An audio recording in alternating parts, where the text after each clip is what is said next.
leave it to the professionals.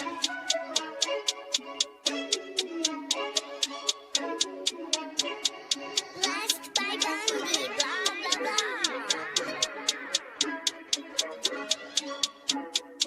Started off with a bit, now I got coin.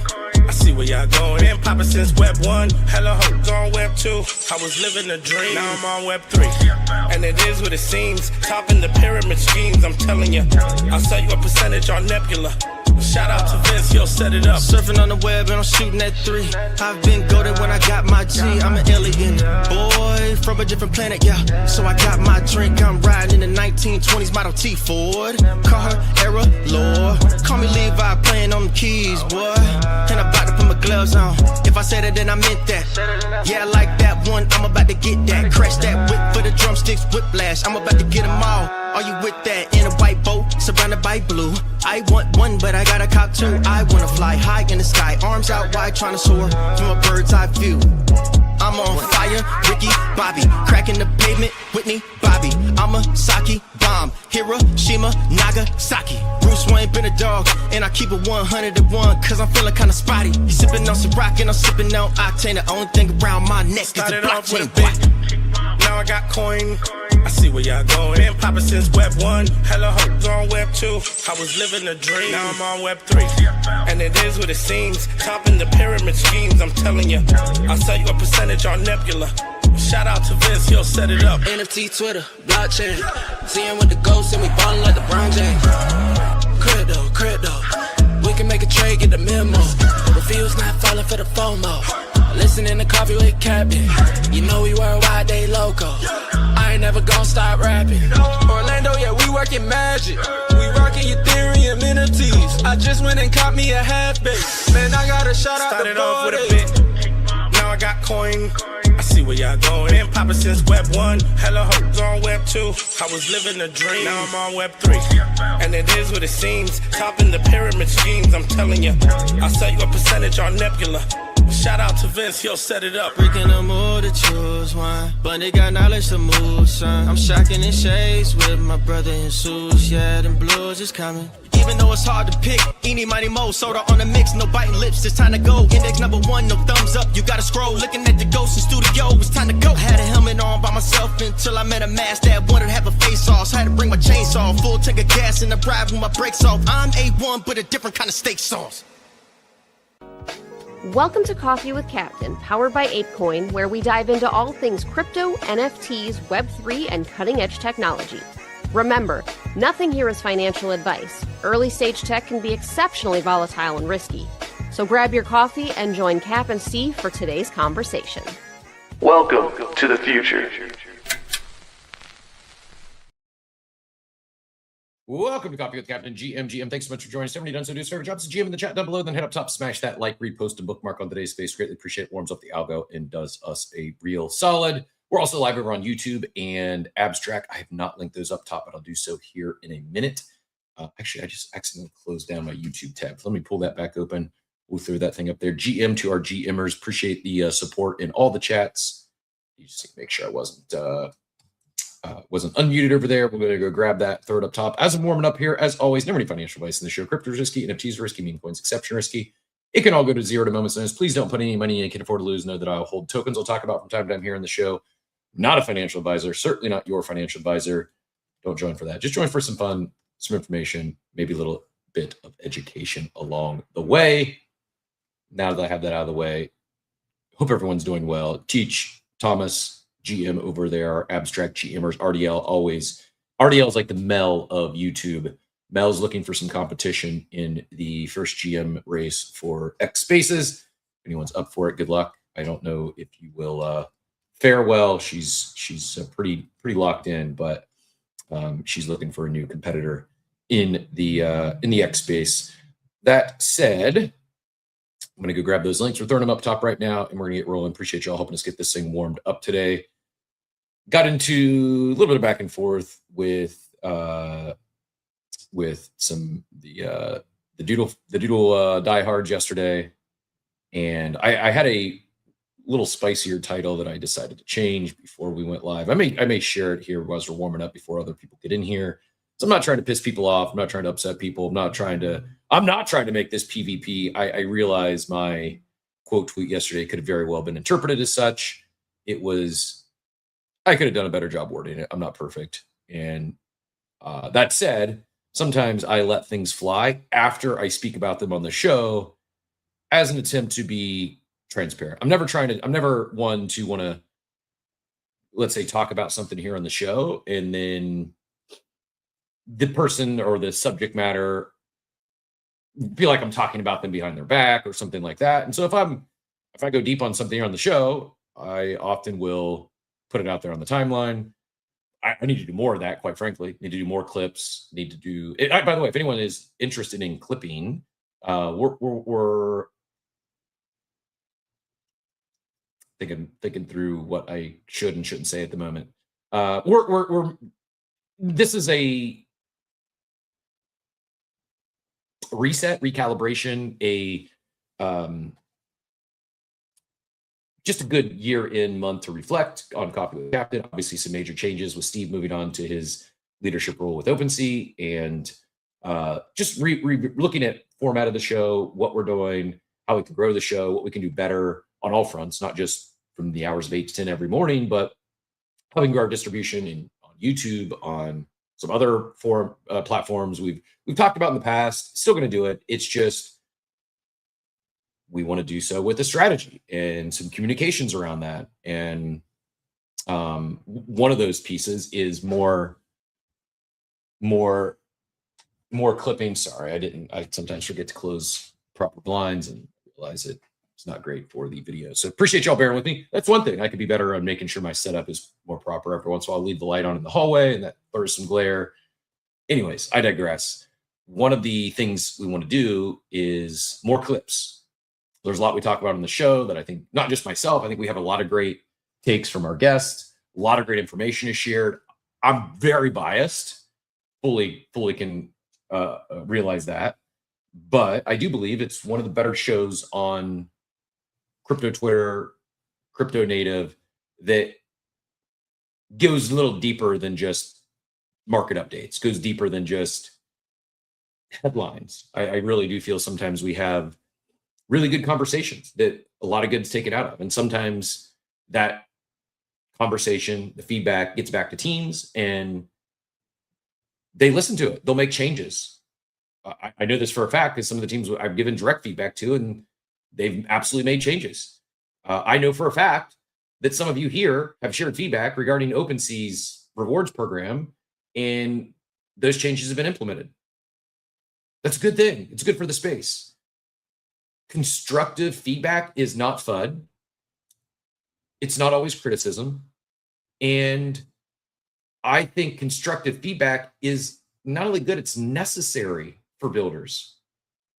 I think if we're all I understand we can get emotionally attached to our holdings, our bags.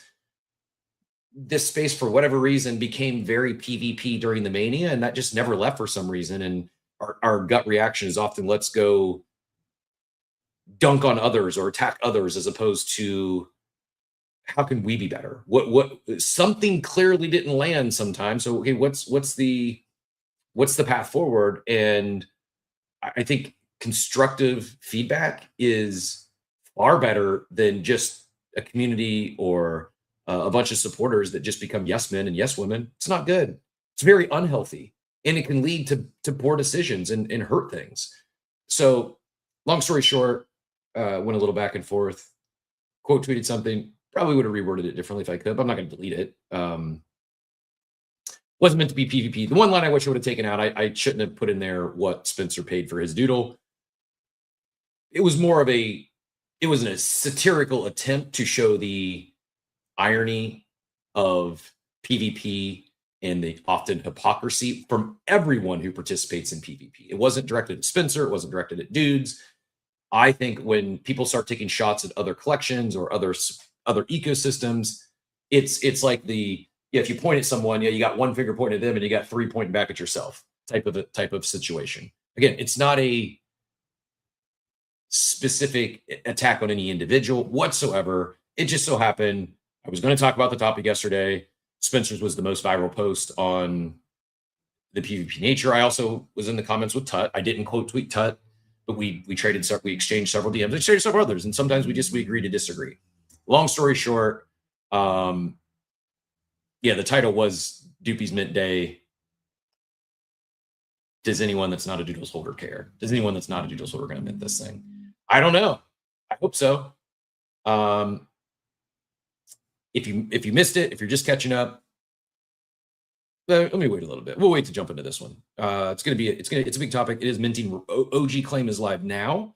For those Doodle holders, go get your Doopie claims in.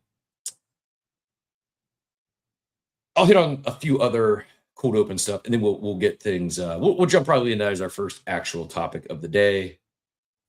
So if anyone has any thoughts or would like to add to that conversation, feel free to throw in a request to come up.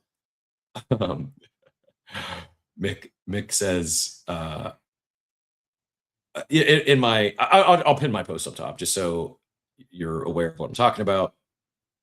And then I'm gonna stop talking about it for now. I'll just say Mick got my attention because I said, taking shots at mutant holders, probably rocking a PFP that's down in price, while also comparing this to the other deed mint that was objectively, without question, there's the other deeds mint, and then there's a massive gap, and then you can have a discussion for what has been the second most hyped or second most anticipated mint of all time in crypto. I would say it's probably Moonbirds, probably, but I don't know that. It's not there could be a conversation, there could be a debate around that. You simply can't debate that Other Deeds was the most anticipated, most hyped mint of all time. It's not even close. Not even close. And it was at the pico top of NFT mania. You can't compare anything to that today.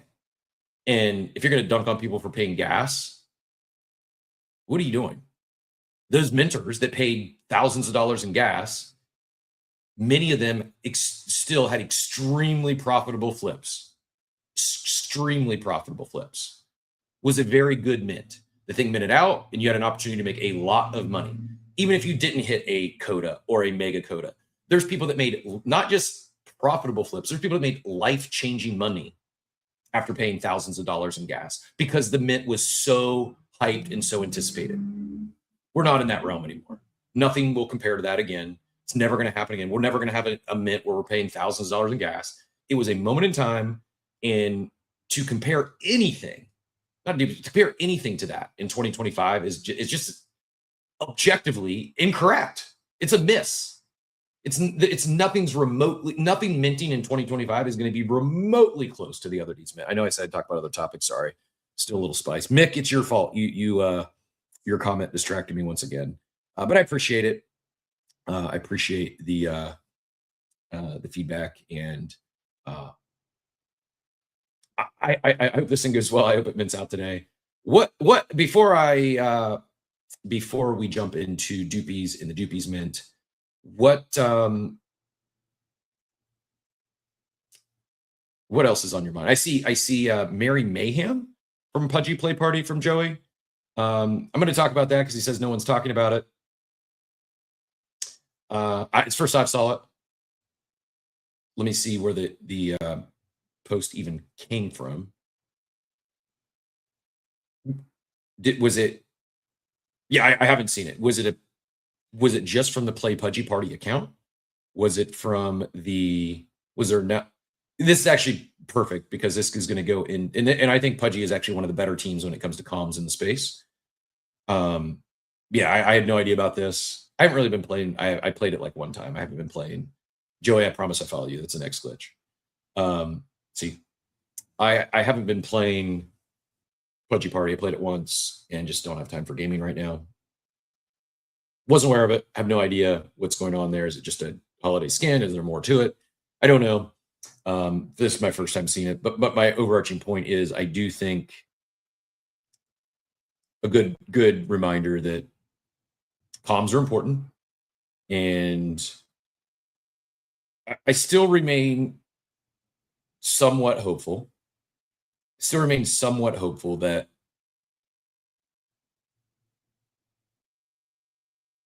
we every time I try to not talk about my timeline now, my algo is like it's pushing forward everything that's fudding Doodles or critiquing this mint. I shouldn't say FUD. I'm not going to even use the word FUD. Like I just saw Pranksy's post. I'm gonna do my best to not talk about that at all for a minute. Joey, if you want to talk about this play mayhem, jump up on, keep me distracted off of Doodles, because I think the bigger issue here with a lot of this, with Mayhem Madness, with Doopies Mint, it is the recurring theme that not all, most, a lot of crypto native brands, a lot of Web3 brands simply have not put enough importance, have not prioritized communications and PR, especially in their leadership team. Having an intern run your social media account is not proper communication strategy. I'm not a communications expert. I've ran comms for a leading global franchise, top 100 franchise in all franchising. It was #1 in category 3 years in a row, and we were in the top 100 from third-party lists. Like Entrepreneur Magazine is the leading, top franchisee type list. It's an objective scoring ranking that they do. They don't share their entire formula, but it's, for all intents and purposes, it's the preeminent franchise ranking. And I led comms there for many years through the pandemic. Led comms internally and externally. So I know a little bit. We were also acquired by a Fortune 500 company, and I continue to lead comms so I've done it as a rapidly scaling, high growth franchise brand during a pandemic, internally and externally. Internally meaning we went from a monthly network call with all of our franchisees to a literal daily update call. Every day at noon, I was hosting a communications call with hundreds of franchisees, talking them through how to navigate the pandemic. I'm not a pandemic expert, first time ever experienced anything like that, but I know a thing or two about communications. Self-taught. I have no formal education, so I'm not claiming to be the expert, just know a little bit. And I also have a good pulse on the space, I'd like to think, after being here for 1,048 consecutive days. I just tuned into the Modern Market, a very credible, very good news show that I get a lot of my nuggets from every day. I'm going to check someone else too, because there's really two.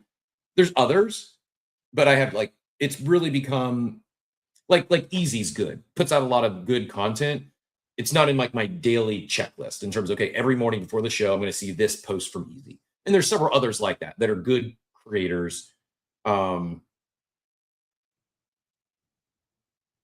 Whale has good content sometimes, but my brain views Whale as more of like a billboard.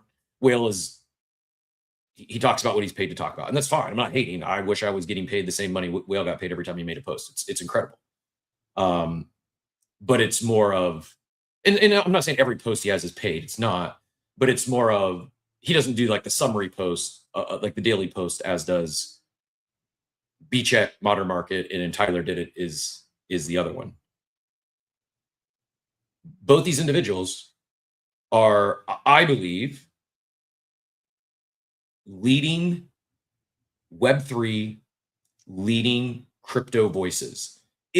I host a daily news show where we talk about the news of the day, trending topics. The places, my sources are X at Large, Crypto Twitter, and the two sources I go to every morning is my checkpoints, to make sure I didn't miss something on the timeline. It's B-Check, Snapshot, Modern Market, one and the same, and Tyler Did It. I'm just going to pull them up so you can see them for yourself. These are two leading news sources. Even if you don't follow them, I'm telling you, these are two of the leading daily snapshots in crypto. Here's Tyler Did It. It's top news. Crypto majors fell 1% to 3%. Bitcoin at 90,000. The CFTC pivoted to pilot, tokenized collateral with Bitcoin, ETH, and USDC uses collateral. Saylor and Tom Lee's big buys last week. BlackRock files for S1 for ETH staking. Stripe rolls out stablecoin payments across EVM networks. Then he talks macro, crypto, and memes. Crypto majors are slightly red. Bitcoin at 90.6, as I said. ETH at 31. Zcash up 11% on the day. Sold down 3% to 133. CFTC will pilot tokenized collateral with Bitcoin, Ethereum, and USDC. So these are the same bullet points. Tether invested in Italian humanoid robotics startup. The number of Bitcoin wallets holding more than 0.1 Bitcoin has dropped over the last 2 years. That's interesting. The SEC concluded its investigation onto finance with no charges filed.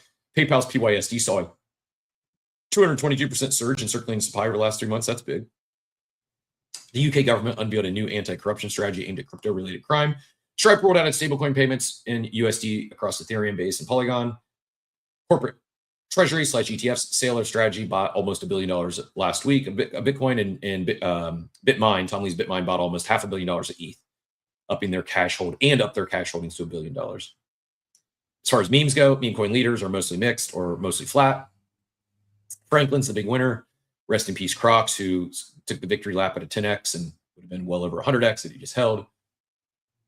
Token airdrop protocol tracker. X Games teased a Rex Drinks partnership and rocked the Rex guy PFP on X. Big deal. Farcaster shifted from a social platform to wallets and trading after their co-founder said the social network never found product market fit. Not going to say I told you so, but I'm not even going to go there on this one this morning. But Farcaster, just the raise they had for the users they had was mind-boggling at the time. And yeah, it's building a social network is very, very hard. I don't know if building a wallet is any easier. There's product market fit, but I don't, good luck with the entrenched competitors and no moat. A stablecoin chain backed by Bitfinex and powered by USDDT or UDDT, launched its mainnet and stable token yesterday, debuting at a 1.6 FTV and $300 million market cap. Mega ETH announced Frontier will go live next week for builders. More on that soon. Talis Labs US token to go live on Binance. Myriad CEO posted a Myriad token update clarifying the rug snapshot. I'm going to go grab that now and put it up top from Loxley if you missed it. And what's happening in NFTs? This is a pretty big update today. What's happening in NFTs? NFT leaders mostly flat. Punks even at 30. Pudgy down 1%. Apes down 3%. Hypers down 12%. Beeple's regular animals fell 30% to a 7.5 ETH floor. Frogster launched the latest strategy token, sits at a 300K market cap. Flogs NFT fell 43% to 0.124. And Mochaverse announced a reputation platform live on Mocha Chain. This is the morning update brought to you by Tyler Did It and powered by Yeet. Thanks, Tyler. Appreciate you. So there's one snapshot. Let's go see B checks today. You're probably getting where I'm going with this thing, but it's important. I think this is important feedback. Drives home my point. It's not FUD, not dunking on anyone, just calling some things out and sharing factual information that's on the timeline. The modern market. Here's the snapshot for today. Majors, similar as we just heard. Bitcoin at 90, ETH at 3.1, SOL at 132. Headlines. Hype breaks down under 30, down 8% to $27. They went deep on this on Modern Market. There's 5 of the 6 largest long positions would all get liquidated in like the $20 to $22 range. So there's some concern in the order books there. If it gets down to that low 20s and they don't re-up, it could get a lot uglier before it gets better. If we see hype in the teens, I haven't sold, I haven't exited my position. But if we see hype in the teens, I'm a buyer. I think it'll be a value buy if it gets in the teens. They're still generating increased revenue. It's still good. You had 2 things. One, you've got these liquidation levels or these long positions, and the founders just hit their 1-year vest and started selling some tokens, is my understanding. And then again, the mention of the USDT stable L1 mainnet going live yesterday, trading around $2 billion. I'm just going to be real. I don't understand why we're needing more stablecoin chains at this point. I know Plasma launched and we got USDT stable L1. I think we see a lot more stablecoins. I don't understand why we need stablecoin chains. Just me. If anyone can educate me on that or anyone can share the other side, I'd love to know. I don't understand why we need a blockchain dedicated to stablecoins. I think we need more stablecoins, and I think blockchains doing other stuff should have their own native stablecoins, but I don't see why. I can't understand the use case for a blockchain dedicated to just stablecoins, unless it's something like what Stripe is building, who's in the payment business. Here's some notable price action. You mentioned hype. Terra Luna Classic. What is going on? Why is Terra Luna Classic pumping 22% and Terra at 44%? What? You degen, stop that. Beeple Giga Chad sold for 21 ETH. people biological collectible sold for 7.8. Web3 roundup. Mega ETH announced Frontier open next week for builders. Stripe against raw USDT settlements. Their stablecoin chain or payments across Ethereum, Base, and Polygon. Binance employees suspended after insider trading allegations. Decentralized social media platform, as we mentioned, Farcaster pivots to wallets and token trading. Good luck with that. Mochaverse announced reputation layer live on Mocha Chain testnet. Tether announces investment in generative bionics as part of funding round. A16Z announces co-lead of a 475 million seed round in unconventional AI. X Games with 1.4 million followers changes PFP to rec guy. Flogster launches trading around the 300K. So there's two of, in my opinion, the two leading daily snapshots in crypto, Web3, NFT mints. Any notable omissions there? This is not a trick question. What was missing from those two leading snapshots? Machiavelli, did you notice anything missing from those two leading crypto Web3 NFT snapshots? The Bored Ape Yacht Club. There's nothing going on in the Bored Ape Yacht Club today. And actually, they were mentioned. They mentioned the Bored Ape Yacht Club price. Oh, did they? Okay. It's an easy question, man. What's the title? What's the title? Come on, brother. I'm minting Doopies today. Okay, what was missing in those two snapshots? So it was a leading question. Cap, I just got here. I literally so you missed the snapshots. That's straight on stage. That's fair. So what was missing in the two leading daily snapshots for crypto and Web3 news was no mention of the Doopies mint today. That's wild to me.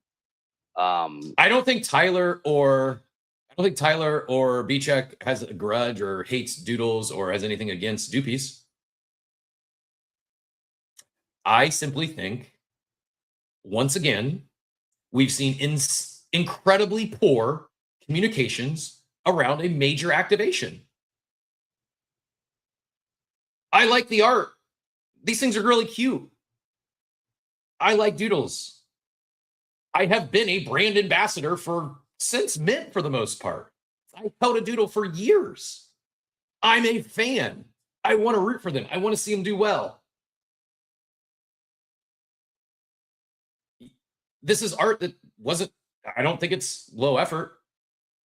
I believe Burnt Toast that he spent this is 2 years in the making. I can't comprehend why you would spend 2 years doing anything and then rush the activation, then rush the mint. I don't get it. I don't get it. You got one shot. He said yesterday, and I think it was a great announcement. He shared that this was, well, first of all, he did share this will be the last, more art for sure, but that this will be the last characters he ever puts on chain, the last generative characters he ever puts on chain. That's a big deal. Burnt Toast is a talented artist, not just a talented crypto artist or a talented Web3 artist. He's a talented artist.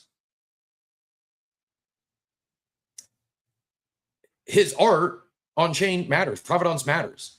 Having Doodles and Doopies as the only two generative art collections ever on chain, that could be very meaningful.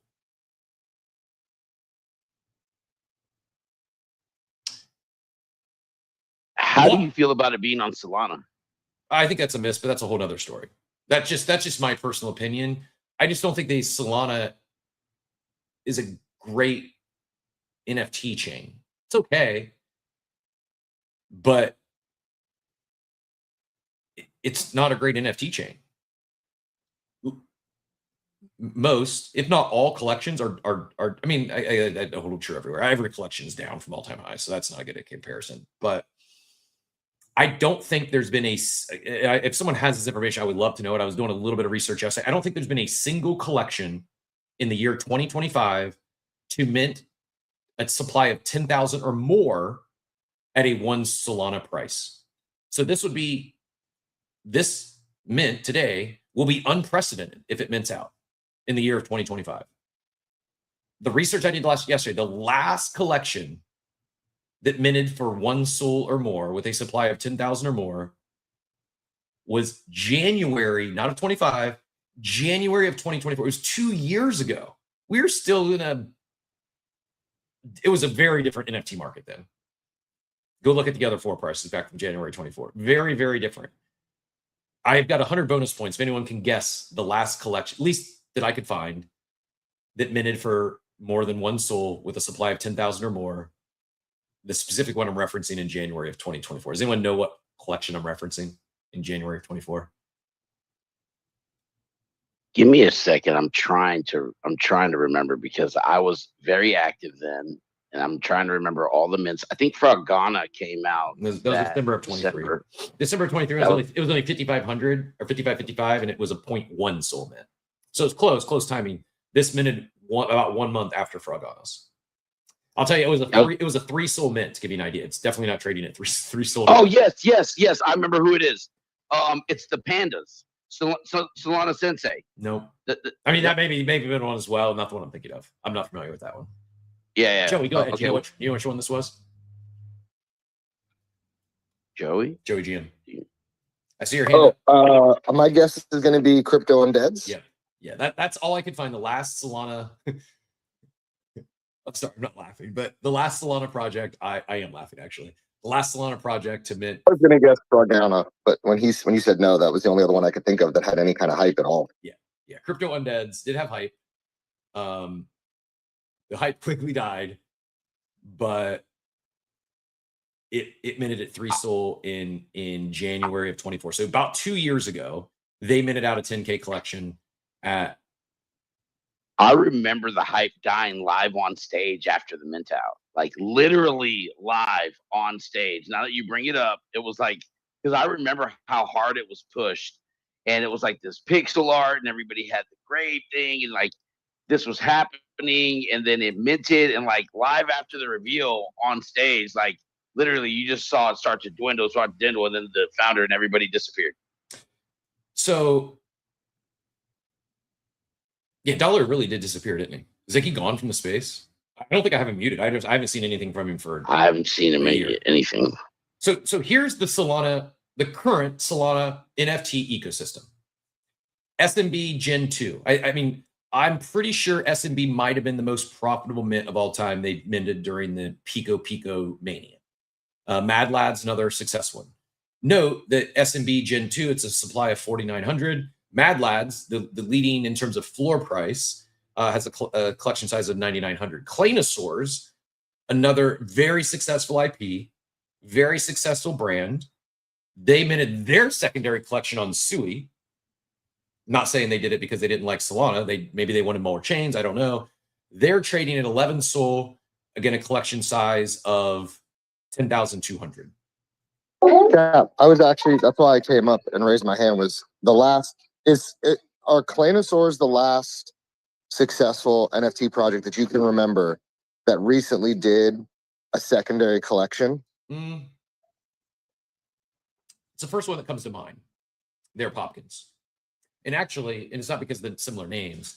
My thought is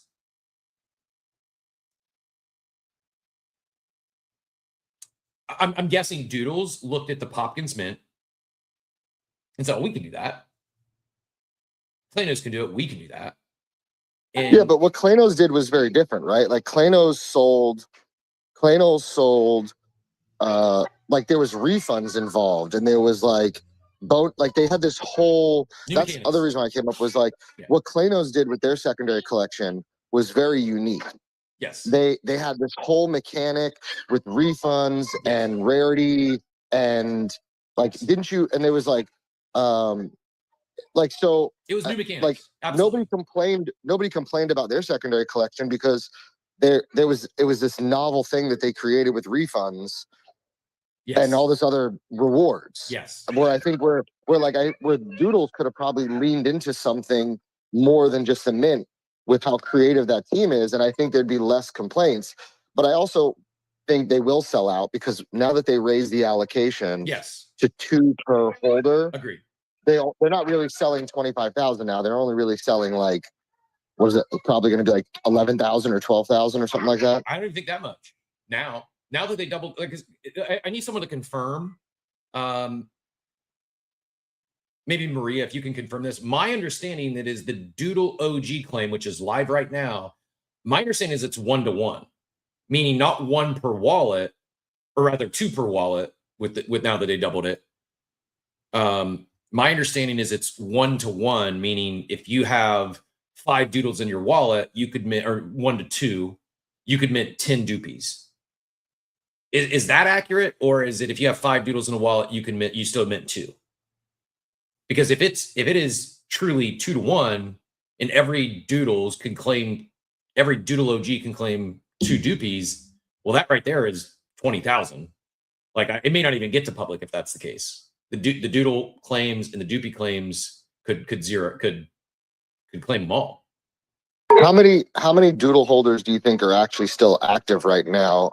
And this would be interesting too, right? Is if it's 2-to-1 per OG, that means 20,000 Doopies can get claimed. Kind of interesting to see how many get claimed, because it'll tell us how many active members Doodles has in their ecosystem too. Wiseman, can you confirm that? Is it 2 per wallet, or is it 2 per OG Doodle held?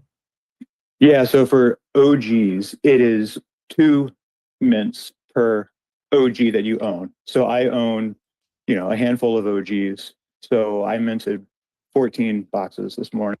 Nice.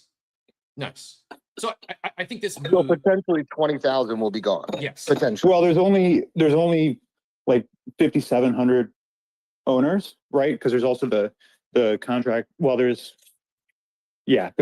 people have multiple. So yeah, but you're right.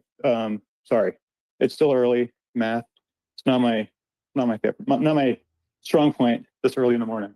This is a really big deal, though. This is rewarding their holders, rewarding their OGs. Part of my big feedback, I felt the 1-to-1 and then duplicators could also get one. It wasn't great. I mean, the Doodle floor price fell over $200 when following the announcement. Floor price is getting undercut this morning. Would-be flippers are tilting and undercutting the floor. Duplicators. I actually thought, I'm truly saying this, I shared it in the war room. After I saw the announcement last night, I quote tweeted Burnt Toast, said this is a great move. 2 things. One, rewarding OG holders with 2 claims per Doodle is a good move, making it dip better than a duplicator, and clarifying some communications around the mint that these are going to be the last generative art characters that Burnt Toast is ever going to put on chain. It's a big deal. I expected to wake up and I thought I'd see the Doodle floor price back up to 0.6 ETH. I thought I'd see duplicators up. I was actually shocked. Okay, duplicator is running up now as the mint goes live. Do you need a duplicator? Or I'm confused. So is it OGs and duplicators that get so the allow list right now? Claim? Yeah, the claim list is open right now for OG Doodles, and the duplicator claim will be open. Trying to get the exact time. So from 8 a.m. to 10 a.m., I think this is Eastern. Right now, the OG claim is open. Then from 11 to noon, the duplicator claim is open. Then from noon to 3. But how are there enough? I'm confused. How are there enough of these then? If OG holders can mint 2 per OG they hold. Duplicators, you only get 1 regardless of how many you have in your wallet. So if you have 10 duplicators in your wallet, you only get 1. And there is, it looks like, oh shoot, how do I see the number of holders here on OpenSea? So there's 5,000 unique holders. So theoretically, Joey, basically what they've done now with these mechanics, and I think this is much better than initially rolled out, is it won't be all, right? But if every single Doodle went and claimed their 2 Doopies, that would be about 20,000 claimed between now and 11, then between 11 and noon. If the 4,900 unique owners all claim their one, and a unique owner is a unique wallet, if those unique wallets all claim their 1 Doopie, there basically be 24,000 Doopies claimed and some change. So then going to the allow list, you'd have less than 1,000. I don't think this hits public mint. There's no way. If all these, if their community is active, Like if all these holders are active and these are all free claims, at most, they're like you said, they're going to sell at most maybe 1,000 or two. Mhm. So they're only going to bring in, 1,000 to 2,000 sold at most, because 24,000 could potentially be free claimed. I have another question, Wiseman. Was there a snapshot, or as long as you hold these assets in your wallet at the time of mint, you're eligible? Yeah, there was a registration. You had to register on the website for the OGs. For duplicators, you had to have the duplicator role. So you had to verify your holding in the Discord, and then you had to submit your wallet in Discord. Got it. So that makes sense. Basically, the floor being half price of the mint right now makes sense, because now I guess do they still have to have their Doopie in the wallet or duplicator in the wallet to go to mint, or as long as they registered, they're good? I don't know. I haven't really paid attention because Doopies was just one for me, so I didn't. I don't know. It was just an easy claim. I didn't pay attention to like if they drop the Doopie or sell it before claiming if they still get it. I don't know. Well, I really truly appreciate you coming up and helping clarify some of this stuff. It's very helpful. Because I was shocked to see, the duplicator, the 0.198 ETH is like $61, which is less than half price of the mint price. Didn't make any sense to me, but now it does make sense that you can't just go buy a duplicator now and go get the mint at 11 o'clock. You had to register, you had to do an advance. No. And I also think, though, there is some gamification based on one of Burnt Toast tweets. Sometime this weekend, he tweeted something about gamification. So, and then, the evolve or erase or whatever the main account tweeted. So I think there's some level of gamification to it, but there haven't been any details shared yet. So this is kind of my overarching point is, you got a hot mic, Machiavelli. This is kind of my overarching point is back to comms. I love Doodles. I love the brand. I like the art. I've been a brand ambassador forever. I'm pitting out. I didn't realize that. Sorry. I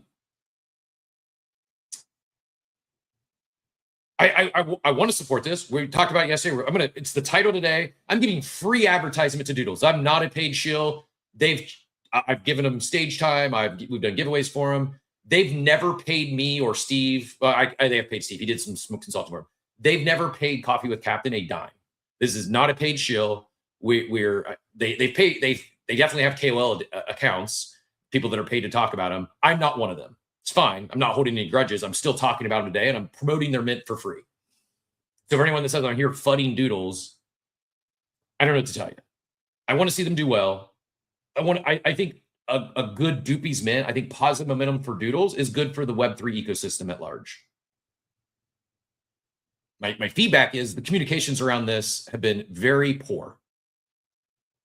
For a secondary collection, where I thought the intent was to grow the ecosystem, to bring new people in, and maybe I'm just missing it. Maybe the point is not that, rather to get all these in the hands of OGs. Cool. I think, again, I'm applauding the move.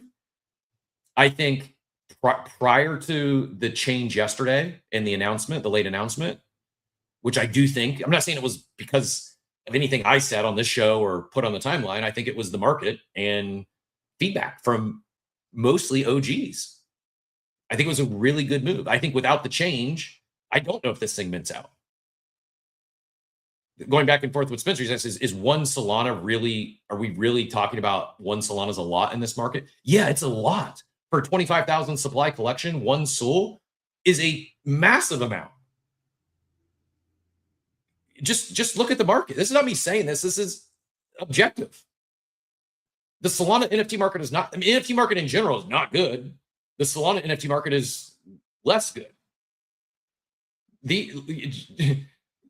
A lot of these, yes, you have Mad Lads and Clanos and SMB, the leading NFT collections on Solana.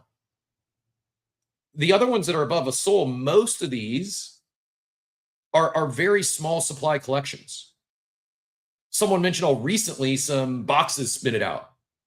Some referencing the I think Moonbirds and Flogs and G-Boys. G-Boy NFT was a free NFT. It's trading at 3.717 or 3.77 SOL. It's got a supply of 1,500. Quackhead's minted recently. It's got a supply of less than 2,000. A 25,000 supply collection in 2025 is a massive number for anyone. I would be giving the same feedback to any brand in the space minting a supply of 25,000 in 2025. There's not that many net new buyers. So I think the change to go to, we're going to give more of these to our OG holders was a very good move. Because I believe a lot of those OG holders that haven't left, they do love the brand. They do love the community. And they're probably not, some of them are going to dump, sure. Some of them are going to use it as a liquidity event. Some are going to use it as to bring, an exit without selling their doodle. But I think most will probably hold their doodles or their doopie. I think there'll be some that'll attempt to play the gamification. They'll collect more. All that's good. I think, again, the change yesterday, the late change, whether it was market sentiments, whether it was something feedback, I think it was very, very good. And if not, I would have been concerned if this thing mints out, because yes, 1 to 3 Solana mint, we should say, is a very big ask for a supply of 25,000 in this market. But what they've done now is they've effectively taken 20 to 25,000 of them off the market, and they're only going to sell about 5,000 of these things, assuming all those get claimed. Maybe less than 5,000. I mean, they could sell less than 500 if everyone claims. It's not realistic. I'm sure not everyone registered, so they probably have a better idea of what the max, or they should know exactly what the maximum amount of claims could be. It's also very small claim windows. I think that's also done with intent, because they probably do want to sell a few of these. But Dork said in the Discord, he said duplicator holders had to submit their wallets in Discord. Also, at the time window was short, so probably they were able to adjust the math after they saw how many submitted their Solana wallets. So even if you went to split your duplicators into new wallets, you had also to spin up a new Discord ID in order to submit for the duplicator mint. Okay. Yeah, it's good. That's how it should be. I think that's I think that's good.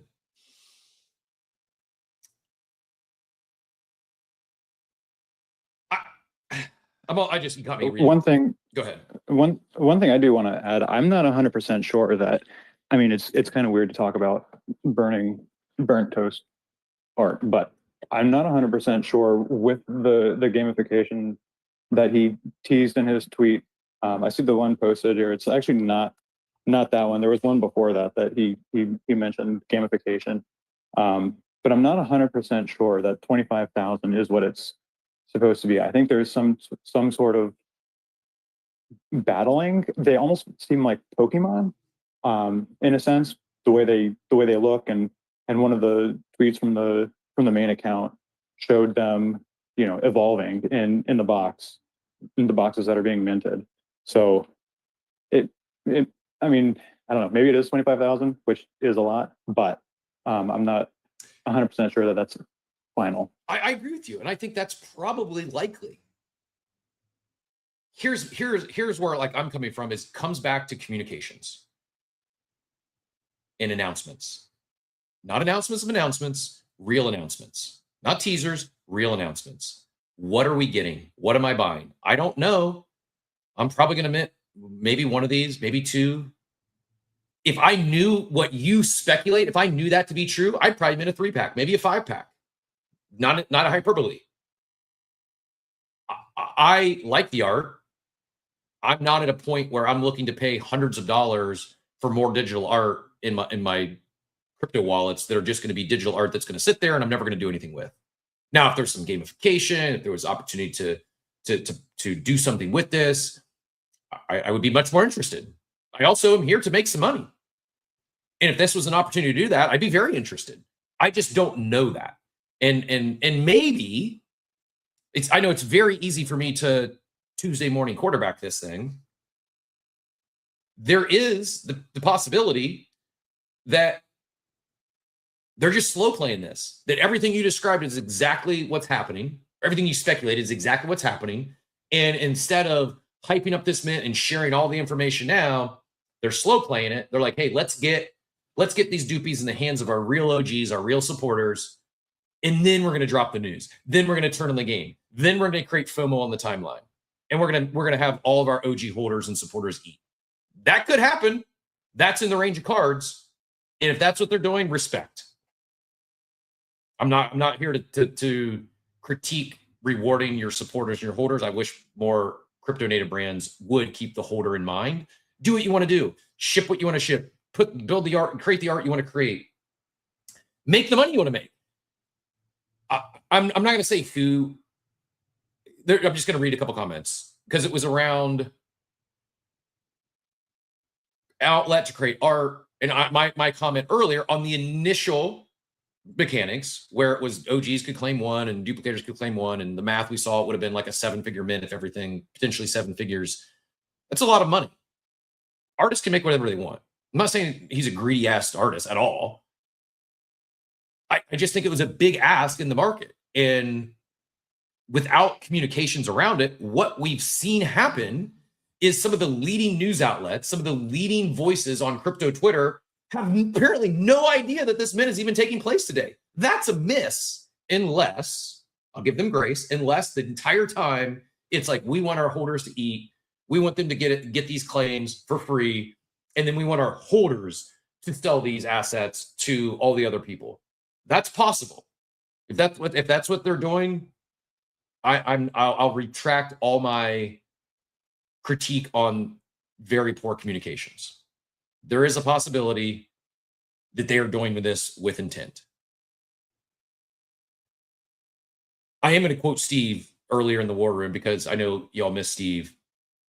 On that same post I made, I was also talking about Jack Butcher and how he has shipped a lot of art, and he also comes from a communications background, a Web 2 background. And some of the art he's putting out there, it's free or it's $1. It's very low cost, and it lets the market decide. Some of these others that we've seen, even the blind boxes recently, it's not been a supply of 25,000. It's they'll let the market supply, whether it was the bird boxes or the G-Boy boxes, or I think Fwog was also an open edition. So it wasn't 25,000. It was like, what's the demand? Let the market decide the demand. We're not going to say there's 25,000. I get it's different. If you created 25,000 characters, you want them in the wild, that's different. Finishing the Steve comment, though, hope he doesn't mind me sharing. I don't think he does. I get this protects on the supply. He does things with a true quote-unquote artist mindset, like he thinks in creative ways to see the world through social commentary, etc. This is not a comment on Bertos, and say he's not, but I think BT is in the same camp as Klon to some degree, where he had awesome art. It resonated during the PFP boom.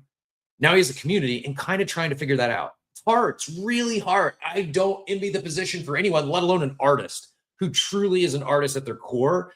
And then they raise millions of dollars. They have this huge community of thousands of vested individuals and stakeholders, and they got to figure out what the hell to do with them. Do I give them art? Do I sell them art? Do I give them art and let them sell art? It's tough, especially in this market. I don't envy the position. It's very hard. If the intent was to sell some of these Doopies, I think the communications around the mint has been extremely poor. The only people I've seen talking about it on the timeline are diehard doodle holders, OGs, ones that have been in the Discord and been following along, or people wondering what the hell is someone trying to mint 25,000 at a 1 to 3 sold price in 2025. That's crazy without all the other details. But yet a lot of people, all they saw that they saw that headline like that is way out of touch with the current market conditions. But that's not what they're doing. We know that to be true, that not to be true now, that they're not trying to sell 25,000 of these. They're giving away upwards of 24,000 of these and selling maybe a few thousand. That's very, very, very, very, very, very, very, very different. Or the people haven't even seen it. They haven't even heard about it. That's a miss. How does that happen in 2025? That you're one of the top NFT brands and you have legitimate news sources, outlets, industry commentators, and they don't even mention your mint today, not even as a flyer or a bullet point. Like, this isn't, Again, this isn't like, oh, look at me. I'm not saying, oh, we're talking about Doodles. Come listen to us.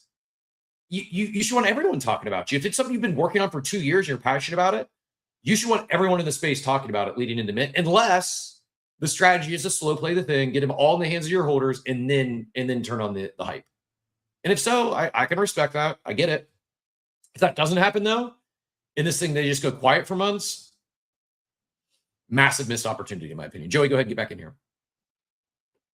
I mean, we kind of flew over this earlier, and with Wiseman up here now, maybe he can shed some light if he knows, being in the Discord. Why are they minting on Solana versus just keeping their whole collection on ETH? Did they announce anything? Did they say anything? I don't know. Wiseman, has there been any info on why Solana? I think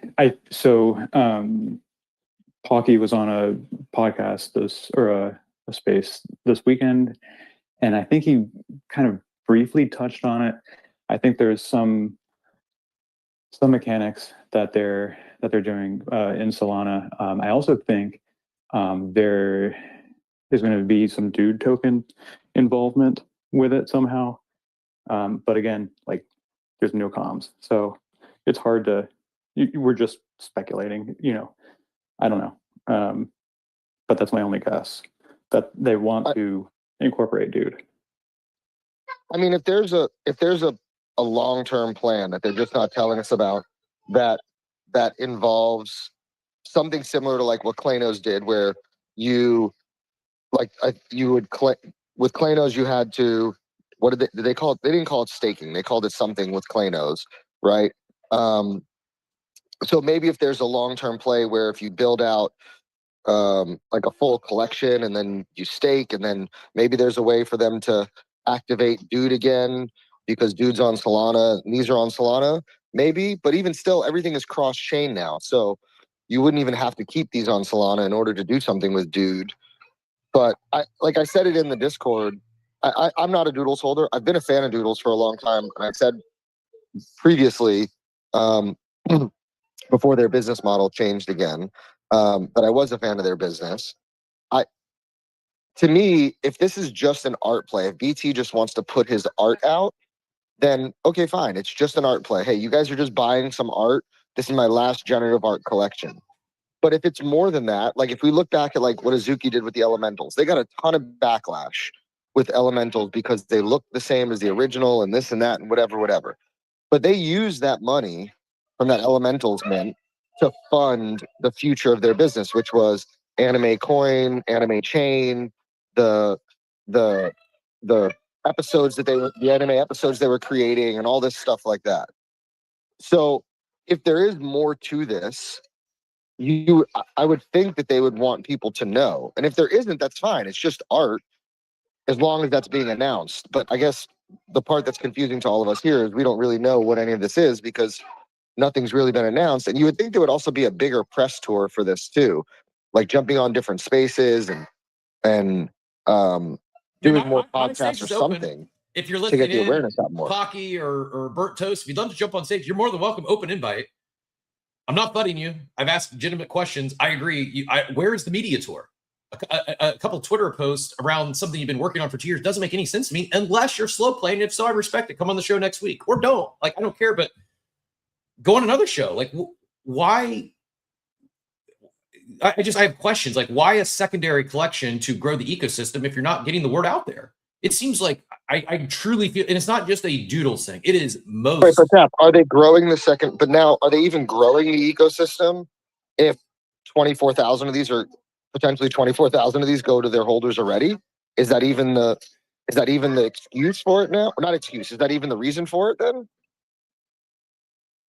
That was my assumption, that part of the idea of a secondary collection, I think I saw something on that, was to grow the community, grow the ecosystem. Maybe I misread. Maybe I didn't see that. And that can still be done by giving away to your community, because they're going to, if that's the case, then most of them are going to sell them to other people. And so you're letting your community eat instead of Doodles bringing in another 7 figures off a mint. Doodles minted their original collection for 0.1, I believe, 0.1 ETH. So they brought in, I have no idea what ETH was at the time. But they brought in I don't know, 1,000 ETH. Is that right? Yeah, 1,000 ETH off of their mint. So that's like 3 million in today's dollars. I can't remember what ETH was. I think it was around 3K, I'm guessing. So let's say 3 million, a couple $1 million off their original mint. And then they raised $54 million. They've done a lot. I'm not saying they still have 54 million in their treasury. I'm sure some of that went to founders, but presumably ETH was 3,800 when they minted on October 17th. So 2021. Over $3.5 million, nearly $4 million off mint. The first time, then they raised $54 million. I think that's the only fundraise. I could be wrong on that, but they've also had other sales, right? They've done merch sales. They've done, I assume they made rev share on their camp stuff and some of the other activations they've done. So you're talking, inception to date, a company that's brought in north of $60 million and presumably has a lot of runway left. So they don't necessarily, I don't think, need to bring in more revenue right now. They could be wanting to let their initial holders eat. And if so, cool, I get it. Maybe this was the plan the entire time, is to slow play it and then let the community sell to the others after they start hyping things up and sharing more details. We just don't know. If that is what they're doing, I get it. And it's just too early to be able to really have the full picture. I've never sat in those team meetings. I don't know. But if they wanted to generate more buzz around the mint itself and actually sell more of these things, I can't comprehend why you would spend 2 years working on something and then feels like a really rushed announcement with a lack of information or details. Like, why would I want to mint this thing? This Solana, I'm gonna out a take in the war. I'm not gonna say who, because I see people not supposed to be not talk about the war. What's talked about the worm stays warm, I guess. Yes, I believe they'll be using Dude, the fungible token, to evolve Doopies. Kind of speculating that's why they're on Solana. That would make sense. Dude is on Solana. I was also kind of surprised you couldn't use Dude to mint these. I thought that could have been another use case for Dude. That very well could be why. You do. Go ahead. Sorry, am I on? No, you're good. Can you hear me? Yep. So they also did, which was kind of tucked away, the top 2,000 Dude holders also got a free mint. I think it's 2,200 maybe. Oh, really? Okay. I just remember that because it was like, OGs, Dooplicators, and then Dude was listed. But too much to read. I don't know. So, after I saw OGs, I'm like, okay, cool. So I think that's good. I'm gonna double down on where was the communication around that? Like, I'm not saying I see everything. I do my best to pay attention to everything in this space. I've been aware of this Doopies mint. I've been reading the post in the timeline. It's mint day. It's claiming right now. Claim when it's open. That's my first time hearing that. I wouldn't have been eligible, but I don't think if I'm a top 1,000 Dude holder, it's trouble because I just have some dust in my Phantom wallet. But thank you, Joe. Wait, so will any of these be for sale? Yeah, at this point, with all these people claiming them? Yeah, there's the public mint going to be at 3 p.m. today. It's one soul for the public mint, and that's a little high. I don't know. I don't know if it makes it to public mint. I think these probably, if a lot of them get claimed, if close to as many that could get claimed during the claim windows, I think it mints out during whitelist. I just don't know. Like, the maximum amount that could get claimed for free would be like 24,900. I'm near certain that all those people did not register or do the proper steps. I could have. I missed it. I'm not in the Discord, or I'm in the Discord. I just don't log in there every day or every year. And so I didn't know I could claim a free one for my duplicator. Or I didn't know I knew I could claim a free one for my duplicator. I didn't know I had to pre-register. So I missed out. Yeah. I did mine. Loki actually hit me up because I do the show with him. He's like, Mac, you better go do this now. You have the duplicator, like, go make this happen now. Because if you don't, you're going to miss the window. You have until December 8th. And then that's the only reason, like, I got it. The mint, by the way, was 0.123 on the 10,000 supply. I appreciate you, Warp Joe, with the data. Joe's my data repository. A lot of this stuff, I think he probably just knows off the top of his head. If not, he knows where to find the actual information Not only did he get the exact mint price, Dingus, shout out to you as well for dropping that 0.123. He even had the exact ETH price on October 17, 2021, the day of mint, was 3,800. So it was not nearly it was almost $5 million on the first mint. It was 4.73 million. They would later raise 54 million. So again, they easily brought in north of $60 million inception to date. By all intents and purposes, by any traditional standard, not revenue, but revenue plus raise, to have brought in one way, shape, or form $60 million in a few years, it's a success by almost every traditional standard. And they should have runway for years. I don't think they've done anything to burn through that. I don't know what they were paying Julian or some of their other executives. Maybe so. Maybe the founders took big checks and maybe they need the mint for operating capital. They bought Golden Wolf with some of that money, True. Right? Yep, good call. They absolutely did make a big acquisition, and Golden Wolf is their business. Golden Wolf is a real revenue generator, similar to Toast with Good Vibes Club. Golden Wolf is very, very real business that they acquired, and I to this day I think probably one of the best acquisitions of any of the crypto native brands, because they acquired a real business with real clients, making real revenue, and helping sustain said runway.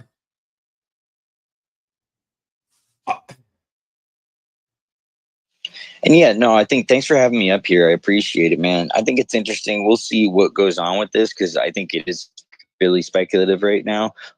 But Doodles have been around for quite some time. I minted Doodles on day one. I saw the eruption. They minted out instantaneously. But, this is now something that Burnt Toast has been working on for years. And I think it'll bring in new blood, which is, I think, the interest there. I don't think they want the brand to die out at any point. So yeah, I think this is they're hoping probably that not 24,900 Doodle holders and Duplicator holders are the ones who pick these up, and that actually this bleeds into the whole other ecosystem out there. But beyond that, also it's just cool art. Honestly, when you talk about the Azukis and how they look like the elementals, it was like, well, why then? In this case scenario, it's totally different, totally buildable as far as I understand. I think this is a really interesting play in terms of just the fact that it is an art play, if it is an art play. Yeah, and art is subjective. The art's not for everyone. I think not only is it good art, I think it's instantly recognizable. I think it's we'll get Wiseman in here next, and go back to Wiseman. We'll get Oxy in here because I saw another take from Oxy, and I kind of agree. Like I want to give credit for all the big collaborations they've done.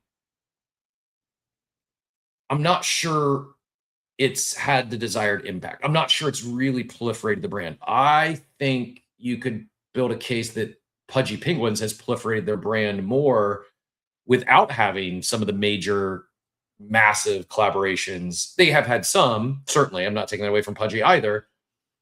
But I think you could say, you could build a case that Doodles has landed some of the biggest, if not the biggest, collaborations at all from the NFT natives.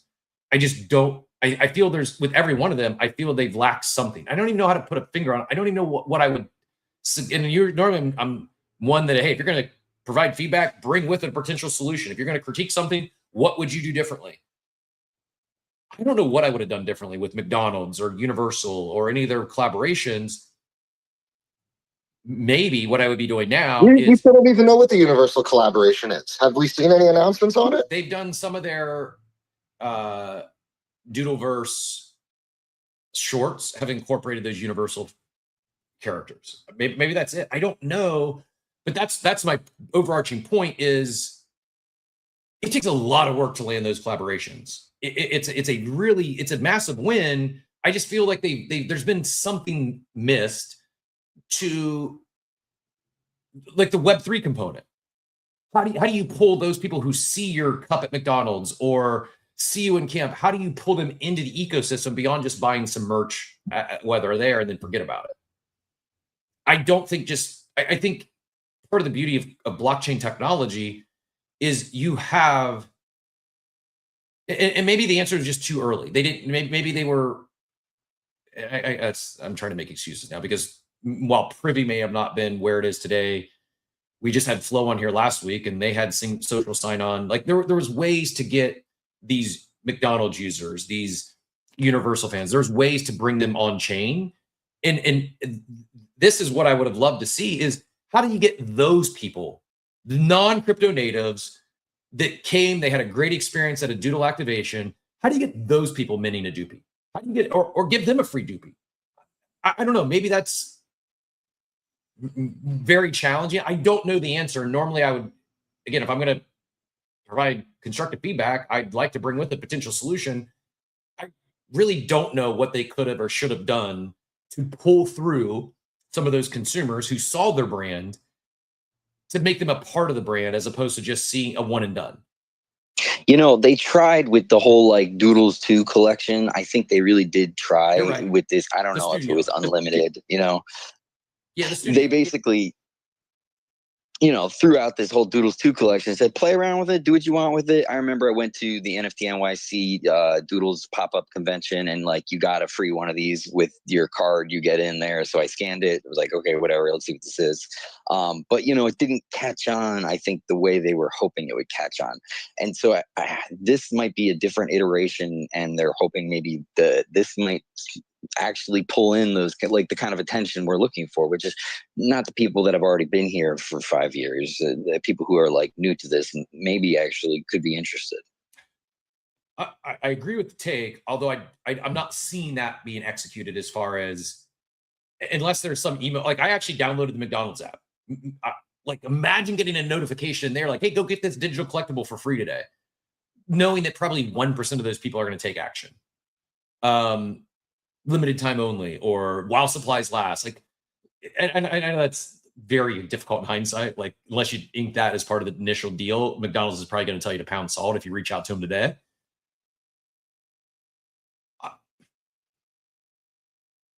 There's just something missing for all the work they've done to get the brand out there. It's felt more transactional as opposed to relationship building and really bringing them into the ecosystem. And I'm doubling down on that here, where seemingly most of the news and announcement and hype around this Doopies mint has been geared towards their existing base by way of Discord. Not much on Twitter. Maybe it's me. Maybe I just missed everything, but I'm in the Doodles Discord. I don't get in there, but I'm in it. I'm on X chronically, and on claim day, there's outstanding questions. I don't know what's going on. Von Friend, I see you fly up with your hand. I know you usually have a heart out here. Wiseman, I said you'd be up next. Go ahead and get in here if you want, or if you want to hold. I don't see your hand anymore, so if you want to get in, go ahead. We'll go right back to you, and then we'll go to Von Friend. Yep, I'll be quick too, because I also have to bounce for a meeting at 9:30. But there's a lot there that I wanted to talk on. I think Dingus mentioned the art. The art looks like it's actually going to be pretty awesome. It does GIF or move. I don't know if that's your thing, but I like it. I don't have many moving pieces of art in my NFT collection. But one of the things we're talking about was Universal. Yeah, it was very hyped up that it's the biggest partnership, bigger than McDonald's all year. And then it was the stickers, it was the animation, or like the short. So there wasn't a whole lot there. So kind of left us, kind of a lot of people scratching their heads. But throughout the spring and summer, Burntos kept talking about partnerships, and partnership has to benefit each sides. And otherwise, like, what's the point? Like, it doesn't.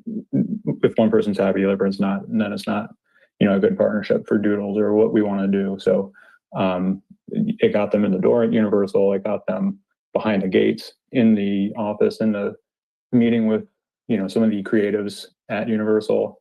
Universal apparently started back at TIFF last year because they were at the event at the film festival. If anything more comes of it, who knows? I don't know. But anyways, I gotta run too. But thanks for inviting me. Yeah, man. Really, truly appreciate you jumping up. I'm not trying to make this space or anything I say confrontational. I'm not fudding. I understand how it could come across that way. As I said, if I could do it again, I would reword my quote tweet of Spencer yesterday. I would have omitted how much he paid for his doodle. it was a bad attempt at a satirical post in attempting to prove how silly and hypocritical that PvP shots at others can look. I would have left that out. But really, truly appreciate you joining us today. Appreciate you sharing the information, and I hope these things cook for you. I'm glad you claimed your 14, and I think there's a lot of what was like a lot of the speculation checks out for me. A lot of the speculation, if all this holds true, if this is like a Pokemon type thing, if the supply is going to be deflationary, like I truly would be minting multiples. I'd be going for a 5-pack, a 3-pack at least. I just don't know that, and my journey in not crypto, specifically NFTs. I'm not in the mood to speculate on unknown. Like that is just, it's a tired 21, 22 playbook. And we are in a very, very, very, very different market than we were at the peak of NFT mania. I want to know what I'm getting now. And I know you got to have something back, but I would like a little bit more, at least I honestly think we had a media tour from Burnt Toast. My question, like just him saying this is the last piece of generative art characters I'm ever going to put on chain, that resonated with me. That was a big check mark. Lead with that. Like that's the sort of stuff, like they have so much going for them. This may not be your style of art. I don't think you can debate that he's a talented artist, that the art stands out. You may not like pastel things. Go look at the Magic Eden account. If you've been here, if you've ever seen the Doodles brand, you instantly know that the Magic Eden profile is a Doodles twist on it. Instantly. Like that's really, really, really hard to do in branding. I can't do that. I don't have that brain. They've done the hardest part when it comes to art and branding, and I just think I'm going to go back to all crypto, especially all NFT native brands. If they want to be more than just art, you got to start hiring some comms people on your leadership team. You got to start, and if you think you have them on board now, make it a core part of what they do, not an afterthought. Again, this is not directed at Burnt Toast or Doodles. This is all crypto native brands, because you know what? The only ones that I think have properly done this is OpenSea, who just hired Steve and added him to their leadership team, who is a experienced, credentialed professional when it comes to communications and PR. Base is hiring a comms professional because they understand if we ever want to break out of our little circle, we've got to do more than announcements on X. It's just not enough. You got to communicate internally. You got to communicate externally. Communications are as important as the art if you want to scale a real business and a real brand. It's my opinion, but I think you're going to see, OpenSea and Base and others that go this route separate themselves. It's like most crypto native brands have been operating like they're on the JV team. Some of them are stepping up to varsity, OpenSea being one of them, because it's not just Steve. They're hiring world-class leaders that are experts in their respective leadership roles, where most crypto native, most NFT native brands, they have their founders who are great at a few things. Very few are great at all. And then they hire from the community. They hire people they like before they think about what do we really need if we want to scale this brand. Rect has hired some incredibly talented people. Ovi, OSF, one of the co-founders, is a very talented spokesperson. He has that. So you can't compare yourself, oh, well, Rect Drinks didn't hire a comms director. No, because it's a strength. It's one of the best. It's one of the leading skill sets of their founder. They didn't need to. He's hired other people that complement his offset his weaknesses, complement his strengths. So critically important, and I feel like I'm beating my head against the wall. I really didn't think this would be the case at the end of 2025. We'd still be talking about how poor the collective communications and PR coming out of crypto native brands is. It's poor, not just Doodles. It's poor mostly across the board. And we're left guessing or speculating on major activation events that have been 2 years in the making. That shouldn't be the case. We're making things much more harder than they need to be. Let's go Von Frunten, then we'll go Oxy and back to Machiavelli. Von Frunten, GM, sir, what brought you up today? Well, first, Trying to see if I've been saying pound salt or pound sand in my history and which one's correct. I've got that side quest going on in my head, but that's not why I talk. Which one is it? I don't know. I've always said pound sand, and then you said pound salt, and I was like, am I the wrong one here? No, it's pound salt. It means No, like it's pound grinding salt sand crystals for into. sure. There we It's go. pound Thank salt. you. It's pound. This is so. Hey, after I get done with my Doodles take, please change the name of the show to Pound Salt versus Pound Sand. I think you're going to have at least 2 more hours of content. It'll be great. I'm Pound sure that's salt what is the that's same what as the saying listeners like want. go fly a kite. Go fly a kite and pound salt are like the same thing. And I'd say pound sand and go fly a kite. But that's not why I came up here. So I'm gonna put a Kick rocks. nope. See, kick rocks. I think we all agree on kick rocks. There you go, McVilly, man of the people, bringing it all back. I love it. My favorite thing about this, Von Frutton, is if there's an official one. So ChatGPT tells me, Joey, you're wrong. I was wrong. The correct expression is pound sand. Go pound sand is the common, I don't even know how to say this word, idiom. Idiom. Perfect. Thank you, ChatGPT, for making me sound like an idiot once again. There is a voice mode where it will talk to you, Cap. I think you need to invest in that from the hours of 7 to 8 a.m. And I think we can solve a lot of these pronunciation issues. I may have some background in my prior roles in speaking on this space as what should be communicated. I've never said I know how to properly communicate things with the correct use of the English language. But yes, it basically means go away, leave me alone, or do something pointless. Some people do say pound salt, but that's a mistaken variation. The original phrase dates back to the 19th century and refers to the tedious, useless task, literally pumping sand into a rat hole. So there you go. Go pound Well, sand. I feel like a fucking moron. It's all right, Joey. You're I'm sure I've worn off on you by osmosis for tuning into the show and my incorrect use of the English language. Also, if the trenches were popping off, we'd already have a contract address for pound salt. Someone who's building this. Go back to your actual point, Von Frutton. I just love that I was able to help educate people on the show today. I feel like my work is done. I actually feel bad now changing the topic back to Web3 after that side quest, but we're going to do it anyway. No, so I'll out myself in the worm a little bit with something that I said, and then we'll talk about like there's a like what is Doodles building, and then how are they communicating it, and I'm going to like talk about them separately, right? I think the thing for me, and look, I did not mint Doodles. I bought a Doodle shortly after the kind of Julian onboarding NFT NYC slideshow Chainsmokers event because I really liked the vision that Julian at the time had put out. And then when we got into this year and there was a change in leadership and a huge changeover on the team and a lot of the things that I was excited about seemed to be going away, I sold, right? So I'm on the outside looking in now.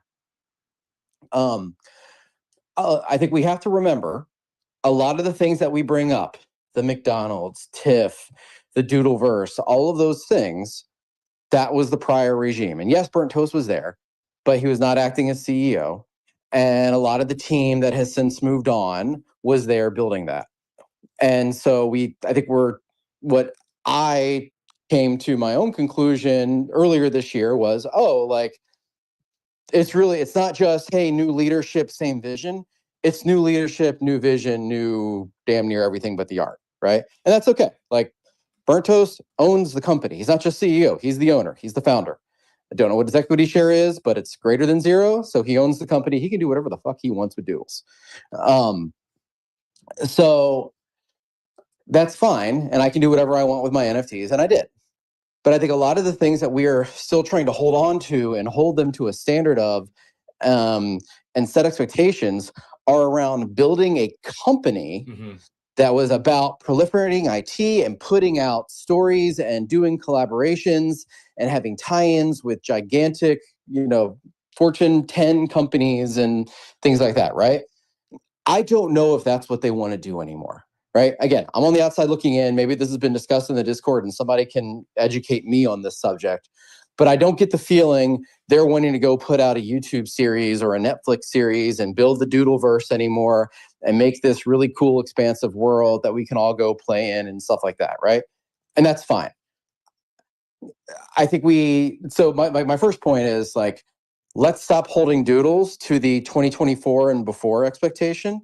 There's a 2025 and beyond expectation. I don't know what it is. Hopefully somebody does, but that's what they are now, right? And so that gets to my next point of there's a little bit of time that they got to go figure it out, right? When Garga came back in to lead Yuga, like that first year he was back, didn't do a whole lot. I mean, yeah, we had an Ape Fest, and I think we got to go play another side a little bit more. But there wasn't like yep, here's the vision, here's exactly what we're doing, here's how we're doing it. There's a little time to go turn the ship and change things around and do stuff like that. And he got a little time, and maybe that's what Burnt Toast is doing. I have no idea. But they're obviously doing something different now, and maybe there will be some communications of exactly here's what we're going to do and how we're going to do it, and maybe there's not. Again, his company, he gets to do what he wants with it. What I will say, getting to the comms part, I agree wholeheartedly. If you are building a company and a brand, I use those two terms very intentionally, and not just being a studio putting out art, because I think those are two very different paths with two very different sets of executions and very different expectations.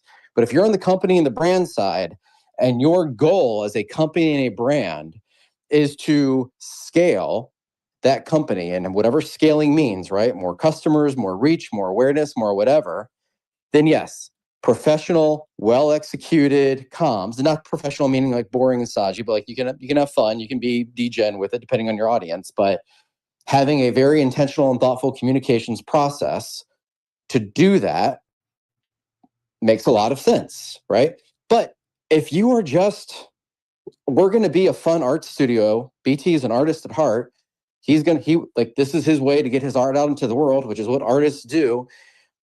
Whether he makes money off it, whether he makes a shitload of money off it, whether he makes no money off it, he can kind of do what he wants, right? How much communication was there around Jack Butcher and Beeple and Art Basel stuff, right? We knew about it like the week of or the week before. And we said, cool, go down there. Now you can yell about the prices and stuff, but it was like they didn't have 3-week-long media campaigns to talk about the art thing they were doing. They just went and they did an art thing. And maybe that's all this is. Maybe that's all Doodles is ever going to be ever again, is cool art stuff with cool art and a cool artist. And if that's your vibe, Doodles is your place. I have no idea. But I think the first question in my mind is, what is Doodles trying to be? I don't know. But then that helps me then understand, should they be going down the company and the comms and the PR kind of line that you see a lot of other companies doing? Or are they just going to be a fun art thing and we can just expect fun art stuff from them and that's it? But I think it'll help us all with this like internal struggle we're having of what they should be doing. Like I hate the word should. You should be doing what makes sense for what your goals are. Once we know what Doodles wants to go be, then we can start, playing armchair CEO and saying, well, then you should be doing this or you should be doing that. But because I don't personally know, I'm not going to sit here and say, their comms sucks or things like that. Maybe the comms did exactly what they wanted them to do. We don't know the objective, though. You're right. We don't know the objective. And I agree. If their objective was to slow play this mint and get as many of these as possible in the hands of their most ardent, most loyal supporters and brand ambassadors, I think we could look back and say this was a masterclass. However, if the plan was to sell 7 figures worth of these Doopies, I think the comms have been very poor. We just don't know. I don't know the intent. I think I side with you that my read is that Burnt Toast is, not my read. The fact of the matter is he is an artist first, will always be an artist. I don't know if they desire to build the same business and brand that maybe once was the direction, back to the professional PowerPoint at NFT NYC in the Julian era. It's okay. Businesses pivot, brands change. As an active participant in this space, I would like to know, what am I buying? Am I buying a piece of art on chain and that's going to be it? If so, I'm not interested. There are people that are interested and that's cool. I'm not knocking that. It's just not for me. If there's something else here, if there's a business being built, if this is going to be gamified and there's more on the come, then I'm much more excited to be a collector of something that may actually achieve mainstream success. Thus far, I don't think that's happened despite all their collaborations. As I said earlier, I think there's been a missing component or some sort of continuate. What's next with those? Like I think ComplexCon was a big success for Yuga, Bored Ape Yacht Club, ApeCo, ApeChain, partially because they added tens of thousands of new wallets. Now, they haven't done anything with those wallets yet, but I believe something will be coming. I'm pretty sure something will be coming, just knowing how that team is moving. Maybe that happens here. I just don't know. It seems to me they're heading the other direction, more towards, hey, this is art. Take it or leave it. Collect it if you want. But I think it's probably the right answer is probably somewhere in between. I do think we're going to see something else beyond this, whether it's evolve these things or you pay dude to level up your thing. There's been a lot from the wearables, the studio, a lot of things that just didn't necessarily land. That's my concern, is even if there is some gamification, where will it really go from there? And I think there's certainly an opportunity on the comms front. Let's go. Oxy, I wanted to get you in here on your take, and then Machiavelli, take it after Oxy. I'm going to go refill my coffee. I'll be right back. But Oxy and then Machiavelli, as soon as Oxy's done with his take, feel free to follow him. Oxy, GM, sir, always a pleasure. GM, I'm going to be a little critical here. I'm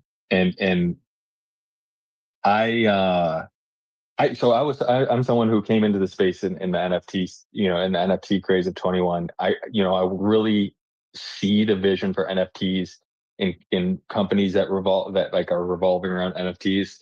But I think Doodles was one of the only companies that I truly felt like there was a future there, that they could build out a meaningful and long-lasting IP, more than Pudgy, more than Yuga, quite frankly. And I have been incredibly disappointed at how they proliferated this brand, to be honest with you. I minted 5 of them at mint. I don't hold any anymore, simply because of I feel like they failed over and over again to really gain any traction outside of CT. I hear you guys on all these different brand deals, but the reality of it is Chimpers is doing a better job at getting the brand proliferation out there. A grassroots, a tiny ass team that hasn't raised any money have done a better job of proliferating the IP than Doodles have. How is that possible? The amount of money that they've raised in equity on top of their NFT sales and mints and fees and all that, how have they fumbled time and time again to where they have done a worse job than Chimpers? Don't get me wrong, Chimpers is doing a masterclass. They're doing an exceptional job. But with the resources that Doodles have raised, the fact that they can't prop up this company to show true brand value accretion in the form of whether it's a token price increase or an NFT price increase, I'm not even talking about that. The perceived value of Doodles at the core is so low. And you don't have to go far to figure that out. I mean, look at CT. When was the last time you saw someone bull posting Doodles? Well, today, but it's only from the Doodles buyers. Yeah. And I'm gonna be critical. It feels like cope to me. The only people that are bull posting it are people that are getting free mints, from what I can tell. So I hear you. I want NFT projects to fulfill, or be successful. I want this to be a good, a successful mint. I want people to make money on it. It's only good for these things to do well. But if I'm looking at it from a third-party perspective, the only people that will be able to recognize a Doodles brand out in the wild is someone who is a degenerate on CT. Not a single person in your lives would be able to look at a Doodles cup or a Doodles ad or a Doodles animation and be able to tell you that it's Doodles, or burnt toast for that matter, outside of someone from CT. That is bad. It's just not good. And look at Pudgy. They've gone on Bloomberg, they've gone on all these different shows. You're more likely to find people who will be able to recognize that brand. And probably the same with Chimpers, simply because they've got millions and millions of views on Instagram and all these other shorts platforms. I don't see Doodles doing that. So again, I mean, I'm being very critical. Like it's coming from a place of frustration, but also like that frustration comes from wanting them to do a good job and wanting them to succeed. I just don't see where this turns into a positive thing for anyone outside of the company. And maybe they need more money. I have no idea. I haven't looked at their balance sheet, but the fact that they feel the need to raise additional funds and revenue after all the raises that they've done, after the NFT mints that they've done, and all of that, just goes like, it's just telling me that they're not capable of spending their resources appropriately to get the return that they should be getting based on the quality of artwork and IP that they have at their fingertips. And that's really disheartening to me. So that's my rant. Yeah, fair. I think I also think there's a world where we don't fully know the intent. Maybe it wasn't to raise 7 figures off this mint or bring in 7 figures of revenue. Rather, we want to book a big win for our holders and our biggest supporters. Maybe that's the case. But I think what happened was the headline, the announcement, the biggest data points that most people saw, myself included, when the announcement of this mint came out, was a 25,000 supply at a mint price of 1 to 3 Solana. Because the communications around it were very poor. Hard stop. That's just like, that was what the lead was. And if again, this is a slow play and they wanted to see their holders eat and they planned to 2x the OGs, I don't think that was the initial plan. I do think that was reactive. Just my opinion. Speculating, we'll probably never know unless Burnt Toast comes out and clarifies. I think art is cool. Business, understanding the market, understanding the sentiment, and connecting some of these dots can go a long ways towards building a sustainable business and brand, and the holders, the supporters, eating for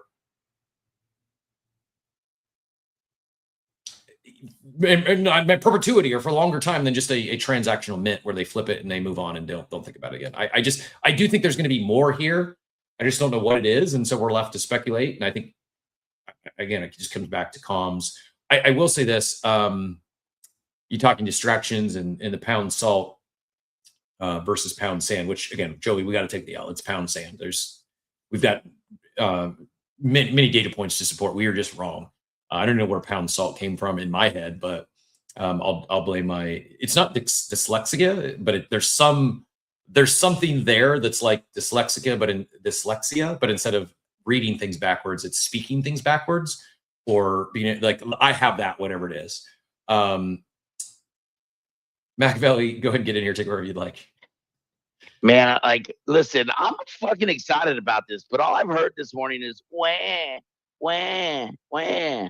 And I listen, whatever they're doing, let them fucking do it. Like, I'm so glad that a brand like, I was at the Doodles wall last night in Miami, which is in still pristine condition. By the way, shout out Rock Soul, the mayor of Miami. I got one of the best art tours of my life last night. Okay. But like, I really am excited about this. And you're telling me right now that for half the price of like the mint, I can go sweep the floor.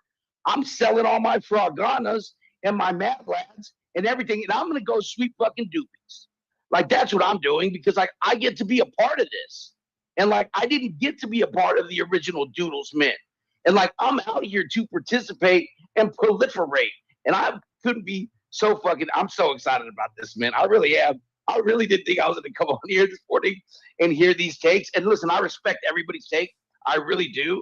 But listen, like, Can I ask why you're excited though? Like, just to be part of it because you missed on the Doodles mint? Like, why are you excited? I'm excited because like they're proliferating the brand. They're going to the next level. Are they though? And there is a little yeah. How is this? We don't know what the plan is. But we how, don't know, like, so if you don't know what the plan is, how could you say they're proliferating the brand? Because listen, 25,000 new type of 25,000 new characters. Like, you know what I'm saying? Like, you have all these major brand partnerships that you've already executed on. And I feel like it's going to continue. It may not be the road that we see. Do you agree, there may be though, so many things that we don't know. Do you agree if that's the plan, it would have been maybe prudent to get some of those non-crypto natives who might have participated in one of the prior activations with these major brands to get them in Doopies at Mint, as opposed to there's a lot of things that could have gone different, and you're right. The comms around it are like, that's one of the things I will completely agree with is, the way that they approach this thing. But besides that part, is that I know that's a big thing on delivery when you're going to market and stuff like that. Like as somebody who loves IP, somebody who loves character, who loves creativity, and tries to stay in that space, this is very exciting to me. This is very exciting to me. And I want it to be successful, whether it mints out because of free claims or whatever it is. Like, I want to see this brand continue to build, and I'm really like, the fact that I'm kind of left in the dark a little bit makes me more excited, and I'm the guy who's gonna go buy more of them. I am, like, and some of you be like, oh, this guy's lost it, he's stupid. But guess what? Like, it's literally satisfying that need for me. It's making me happy. Like, to see these characters roll out, to see the things on the timeline and stuff like that. And I get it. Like, we can find every single reason why it won't work, but like, I just want to find every reason why it might. I love it, man. I love the attitude. I love your passion, your enthusiasm regarding this. I would love to see more of this. I'd love to hear more. That's why I shared the feedback, because we want more wins coming out of Web3 crypto native brands. Doodles has positioned themselves to be a winner. They've done a lot of great things. And what I wanted to see is more people not in the ecosystem like yourself getting pumped to go grab a Doopie today. And what I've seen, the brutal reality is, I shared Tyler did it. I shared B-Check Snapshot and Modern Market, two of the daily what's happening today in NFT leading voices on this app, the home of crypto Twitter. Neither have even mentioned this mint as a flyover bullet point. So either they're not aware or they don't care, and they're not tapped in, Cap. They're not tapped in. They are. There's you cannot say Modern Market is not tapped in. There's tapped in. That's a terrible take. Blue in the face. I know. It just makes me sad because it's a miss. And unless the benefit of the doubt I will give them, and as we were talking about pounding sand instead of salt, I'm going to say straw man and or steel man, because I don't even know without ChatGPT and or going to Giphy, which is going to be the new truth test if you're to sell a debate or a dispute instead of Google or ChatGPT. I'm just going to see what Giphy returns. But the benefit of the doubt, the giving them there is a world of outcomes where this was the intent. They wanted to slow play it. They want to get as many of these Doopies as possible from their most diehard supporters. And then next week or tomorrow, they hit the media tour and they start creating FOMO from the Tylers, the FOMO hours, the Modern Markets, everyone else that's commentators on crypto that this hasn't caught their attention yet. I really am enjoying the conversation. I really appreciate it. And I'm doing my best. Disclaimer, I'm rooting for them. I'm a fan. I want to see them win. Some of this stuff is really challenging for me to understand, the lack of communications around what seemingly is something that's been in the work for 2 years. And it's not just them. It's happening over and over and over again. This is just happening today. So it's very easy to highlight, talk about, and I share because I care. I want to see others not continue to make these same missteps to where there's no reason that Tyler did it and Modern Market aren't talking about the Doopies mint today unless they just didn't hear about it because, again, a lack of communication and hype around not an announcement, actually something happening today. The whole space should be talking about this. Dude Lifts, appreciate you as always. Thank you. So let's go Dude Lifts, then Jack, and then Cappy. I think we may get some Doodle Bulls, and this is really what I wanted to hear. I appreciate Wiseman coming up earlier. I know I don't have the full picture. I know I've missed some stuff. I know that's a me thing. But I also think that either with intent or without intent, the lack of information and communications around this before today or before last night, it is on Doodles. Again, they could have been doing it with their intent, but I'm basically pleading for more information on mint day and talking about it for the entire duration of the show to give them free air cover. Dude Lifts, GM, sir, what brought you up this morning? I have a good idea. Hey, Captain. I don't know. I just was strolling by. Thought I would say what's up. No, no. It's in before. This is a Cope take, and there's a lot of nuance here. I'm sure we can get into a lot of the conversation. But one of the things that stuck out to me this morning is I was in the Doodles Discord, and the Doodles Discord is about 50-50 people going like, "What the fuck?" And then people are going like, "Yeah, I meant it." Like, and to me, I was like, if this is unintentional, this is like a 200 IQ play in the way that the 2021 energy is in the Discord. It brought the holders back to the table. People are talking. If apathy is the enemy, then we're talking about it. And the last thing I'll say is that, like, you can talk about comms, and that's one thing too, is I saw like people like Pranksy was like, a 48-hour holder claim would have been so good. I'm like, I don't know. I'm kind of enjoying like you had to fucking wake up early. Like, we forget that for the other side meant you had to show up at the fucking minute with an extra $1,000 in gas just to get the damn thing. Like, I'm kind of like, let's let it rip. I don't know. I'm having fun with it. Yeah, I agree with all that. I also think that I don't know if there's a downside to having a little bit more hype go before yesterday. I don't think there's a negative or downside with having Tyler did it and Modern Market B-Check include the Doopies mint in their snapshot. I don't disagree with that, but I got to think that, like, Doodles has clearly paid KOLs before. You saw Easy Eats, Clemente, to people in the previous mints. Like, they're not unwise to the workings. And so it's like, if they're not working with KOLs, which then there's probably, at least it was intentional, because you could easily pay the damn guys. You know what I mean? Like, that's fine. I love B-Check, I love Tyler, but it's like, you can pay him to post for your stuff. And so if they didn't, I don't think Tyler's a mercenary, and I know B-Check and Modern Market. I know they take sponsors, but they talk about everything, whether they're paid to do or not. There are people who only talk about what they're paid to do, and this is also part of the downside of KOL. I'm not taking shots at anyone. This is the downside of some KOLs. They are mercenary capital, and if you're not in an active contract, they're not going to talk about you. And as soon as the contract ends, they're done. They're moving on. I'm not saying it's right or wrong. Get paid. Go get your thing. It's not us. Oh, it's not. It's 100%. And I wasn't calling them mercenary capital, like, in that way, like that they're one of those people. Like I said, B-Check, Tyler, they're above board. But there is only so many things that can catch our attention. And this window was so quick. The registration was 3 days. But like you said, it's like, of course, would I want Tyler and B-Check talking about it? 100%. So it is a bummer that it's not on the radar for sure. Yeah. I just, and maybe, hey, if that KOL campaign, I don't know if they have an active one. I haven't seen any of those KOLs talk about it recently. It's some disclaimer it, some disclose it, some don't. It's very, very obvious to me. I'm not going to name any names. It's very obvious to me who was getting paid to talk about Doodles, and then they stopped talking about it. And it's also even more obvious now that those same mercenary KOLs were getting paid to talk about Doodles. We're talking about it, or talking about Dude, and then they're dead silent on mint day of Doopies. This is just me, just how I operate. I'm not saying it's right or wrong, and everyone can, whether it's an NFT mint, whether it's how you get paid and what you choose to talk about.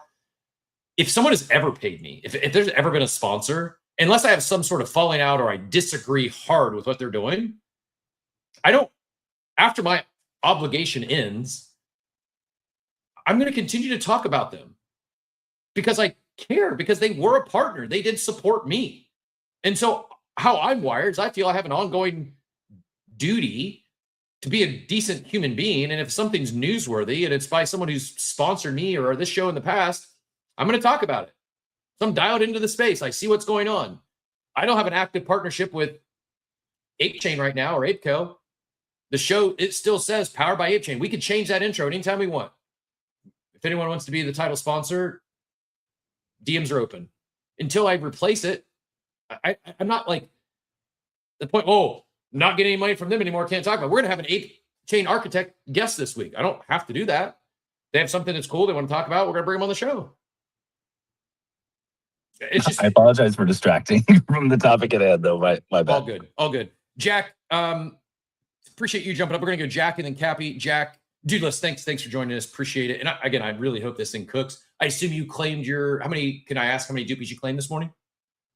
Dude, I'm an emotional whale, dude. I claim two Doopies for my one OG Doodle. Awesome. Congrats. I hope you get a rare. I do have one other question. There's 2 boxes, the 1 soul and then the hyper box for 3 souls. The 3 soul ones, are those only available for purchase? Can anyone claim those? Is that you could potentially get one of those in your claim? How did that work? No, so those are for purchase only. Okay. So the claims for Dooplicators and Doodles are the collector's box. So that's the 1 soul variant. Perfect. Thank you for that. Appreciate it. Jack GK, GM, sir, it was great seeing you in Art Basel. It was too short. I wish I could have stayed longer. Are you still in Miami or have you already headed back? Dude, no, I am cooked. I literally got back about an hour ago overnight. The fact that I'm on this show right now just shows your ability to get me on stage with hot takes.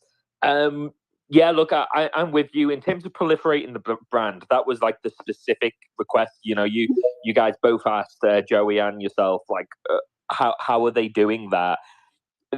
Instagram, pretty definitive. Like the little short clips that they have of the Doopies are some of the best performing content that they have had in their Doodles, Instagram, YouTube shorts. You know, you're looking at 120K likes, not views, likes on an Instagram video. The next one that was launched was a Doodles one, 1,400.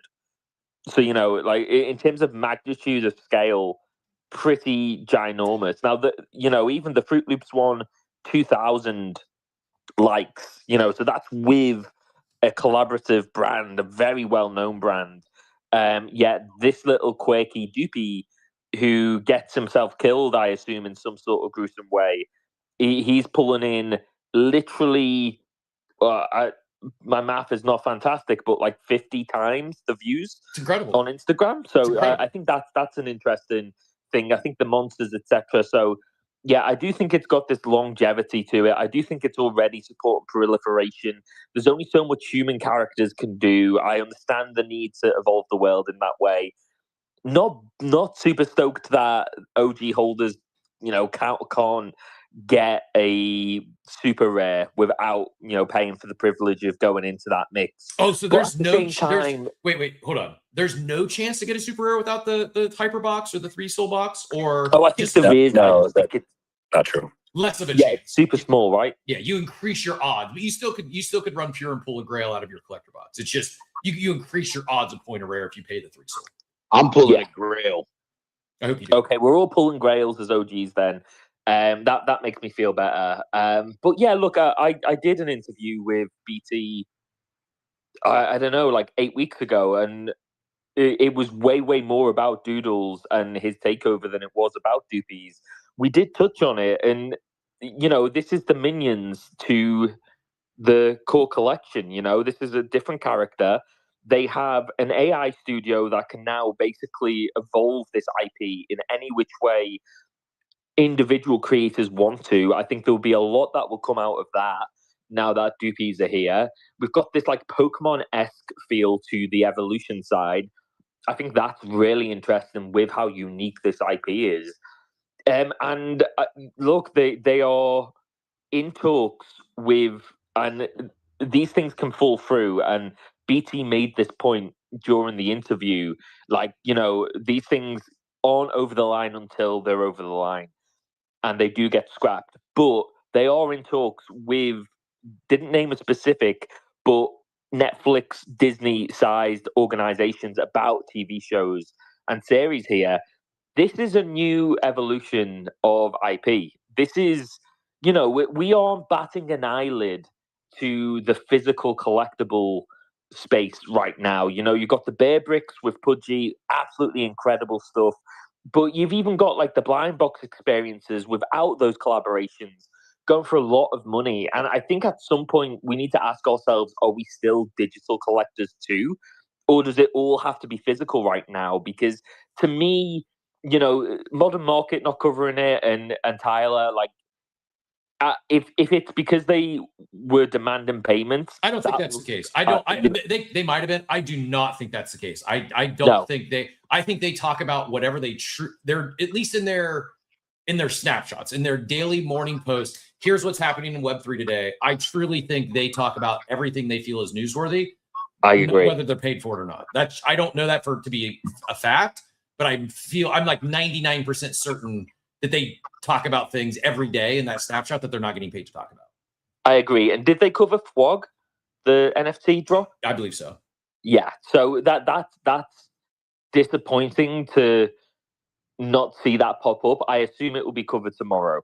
I'm assuming people will be asking why they didn't cover that. I'm not sure. This is what we're going to do. Everyone tomorrow morning. Fundamentally on Doodles for this. It was big enough news, Cap. For anyone interested in NFTs, like for today being the mint, it was big enough news they should have caught it. Here's what we're going to do. Everyone tomorrow morning, log into Modern Market. They go live on this app, 7 a.m. Eastern time. Everyone log in to Modern Market and FUD those guys for not talking about Doopies. I kid, it's a joke. Don't do that. But I may give them a jab. I'm kidding. Go ahead, Jack. Sorry. But no, I think it does just show the maturity of the space right now and how disinterested the OGs are with NFTs. I think that's the thing. And I think digital collectibles more broadly as well. I think it's more a reflection of that than it is that, Doodles didn't get on their radar. I'm sure it was at least in some way on their radar, and it was definitely on my radar, and I actually still care about NFTs. And I think there's a lot of people, if you ask the people who actually still own NFTs and still enjoy that form, I'm pretty sure it is on most people's radar from that perspective, not arguing the fact that it still came out of the blue to me after doing an interview with BT like 12 weeks ago or whatever it was. I'm not sure, but it's pinned still, so you guys can check that out. And it definitely did seem out of the blue. I'm a little bit with Doodles on the fact that, I'm not necessarily against that. The problem with the marketing side, Cap, and you're like, I don't understand, why they wouldn't make those moves, is the hype generally, we've all seen it happen time and time again. It goes to that blind box mechanic.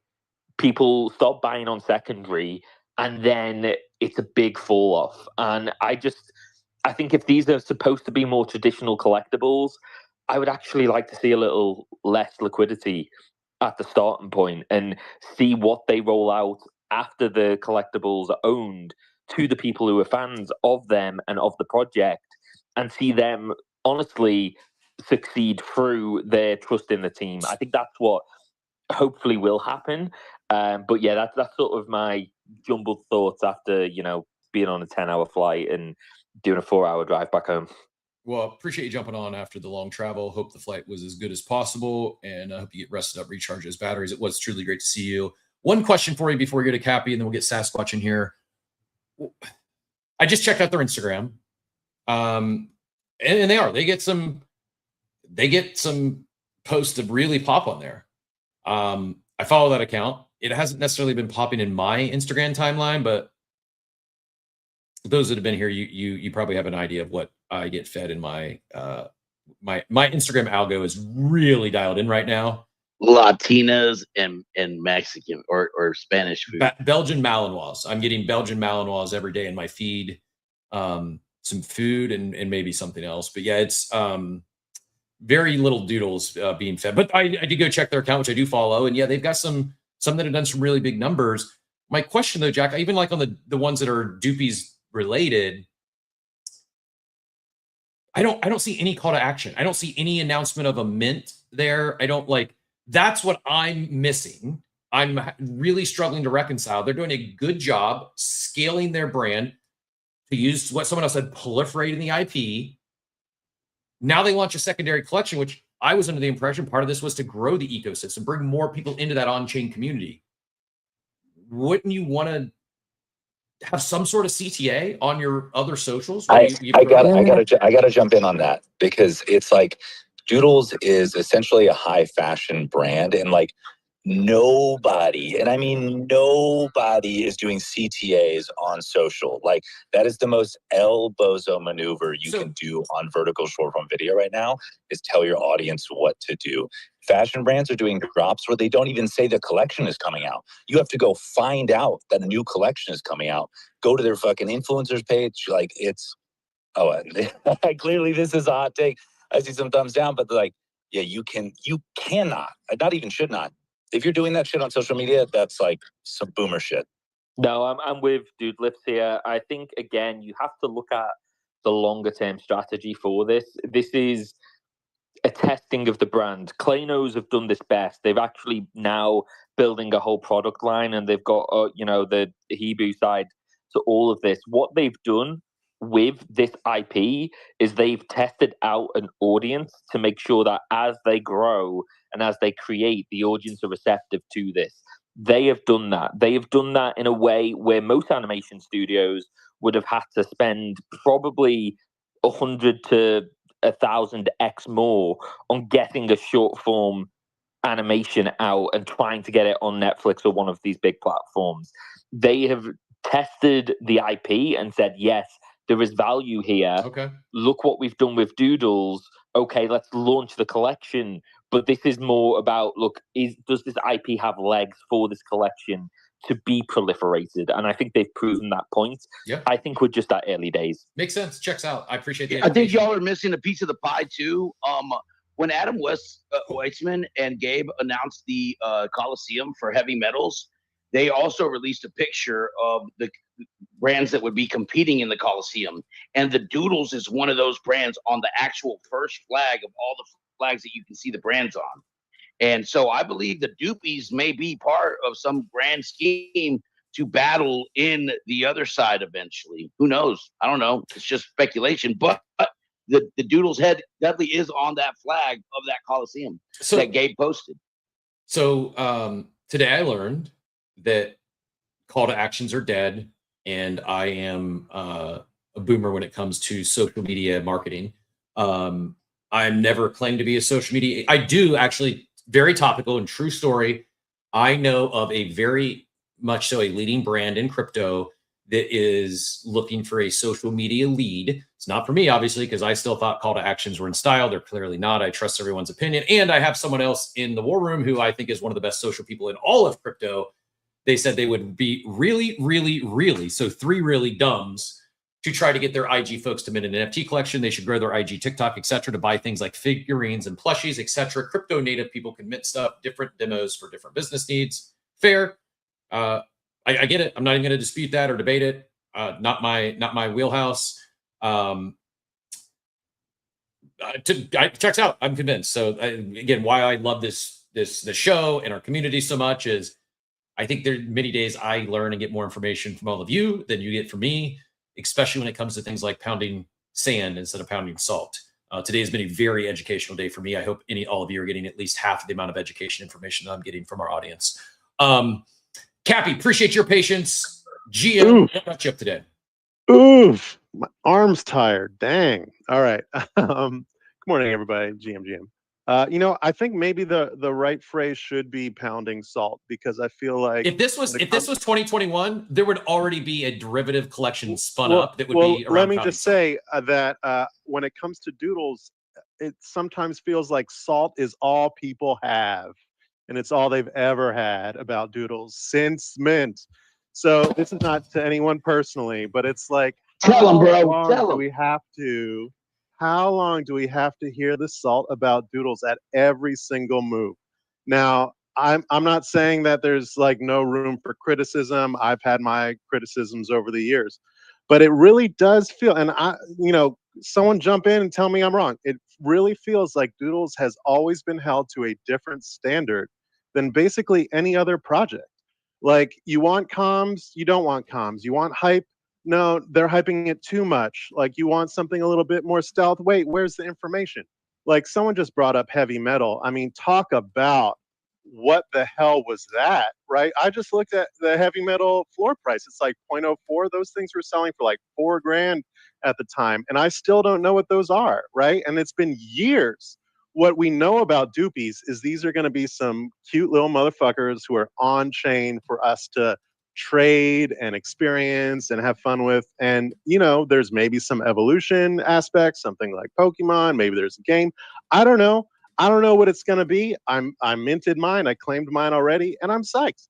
And some positivity goes a long way. I think I love hearing people talk about chimpers. I love hearing people talk about Klano. I love hearing people like big up whatever they think is interesting and fun in the space, because there is so much going on that is interesting and fun. And Doodles has been delivering, whether you agree with or adore everything they drop, they've been trying more things than I think anyone else in this space, like Yuga included.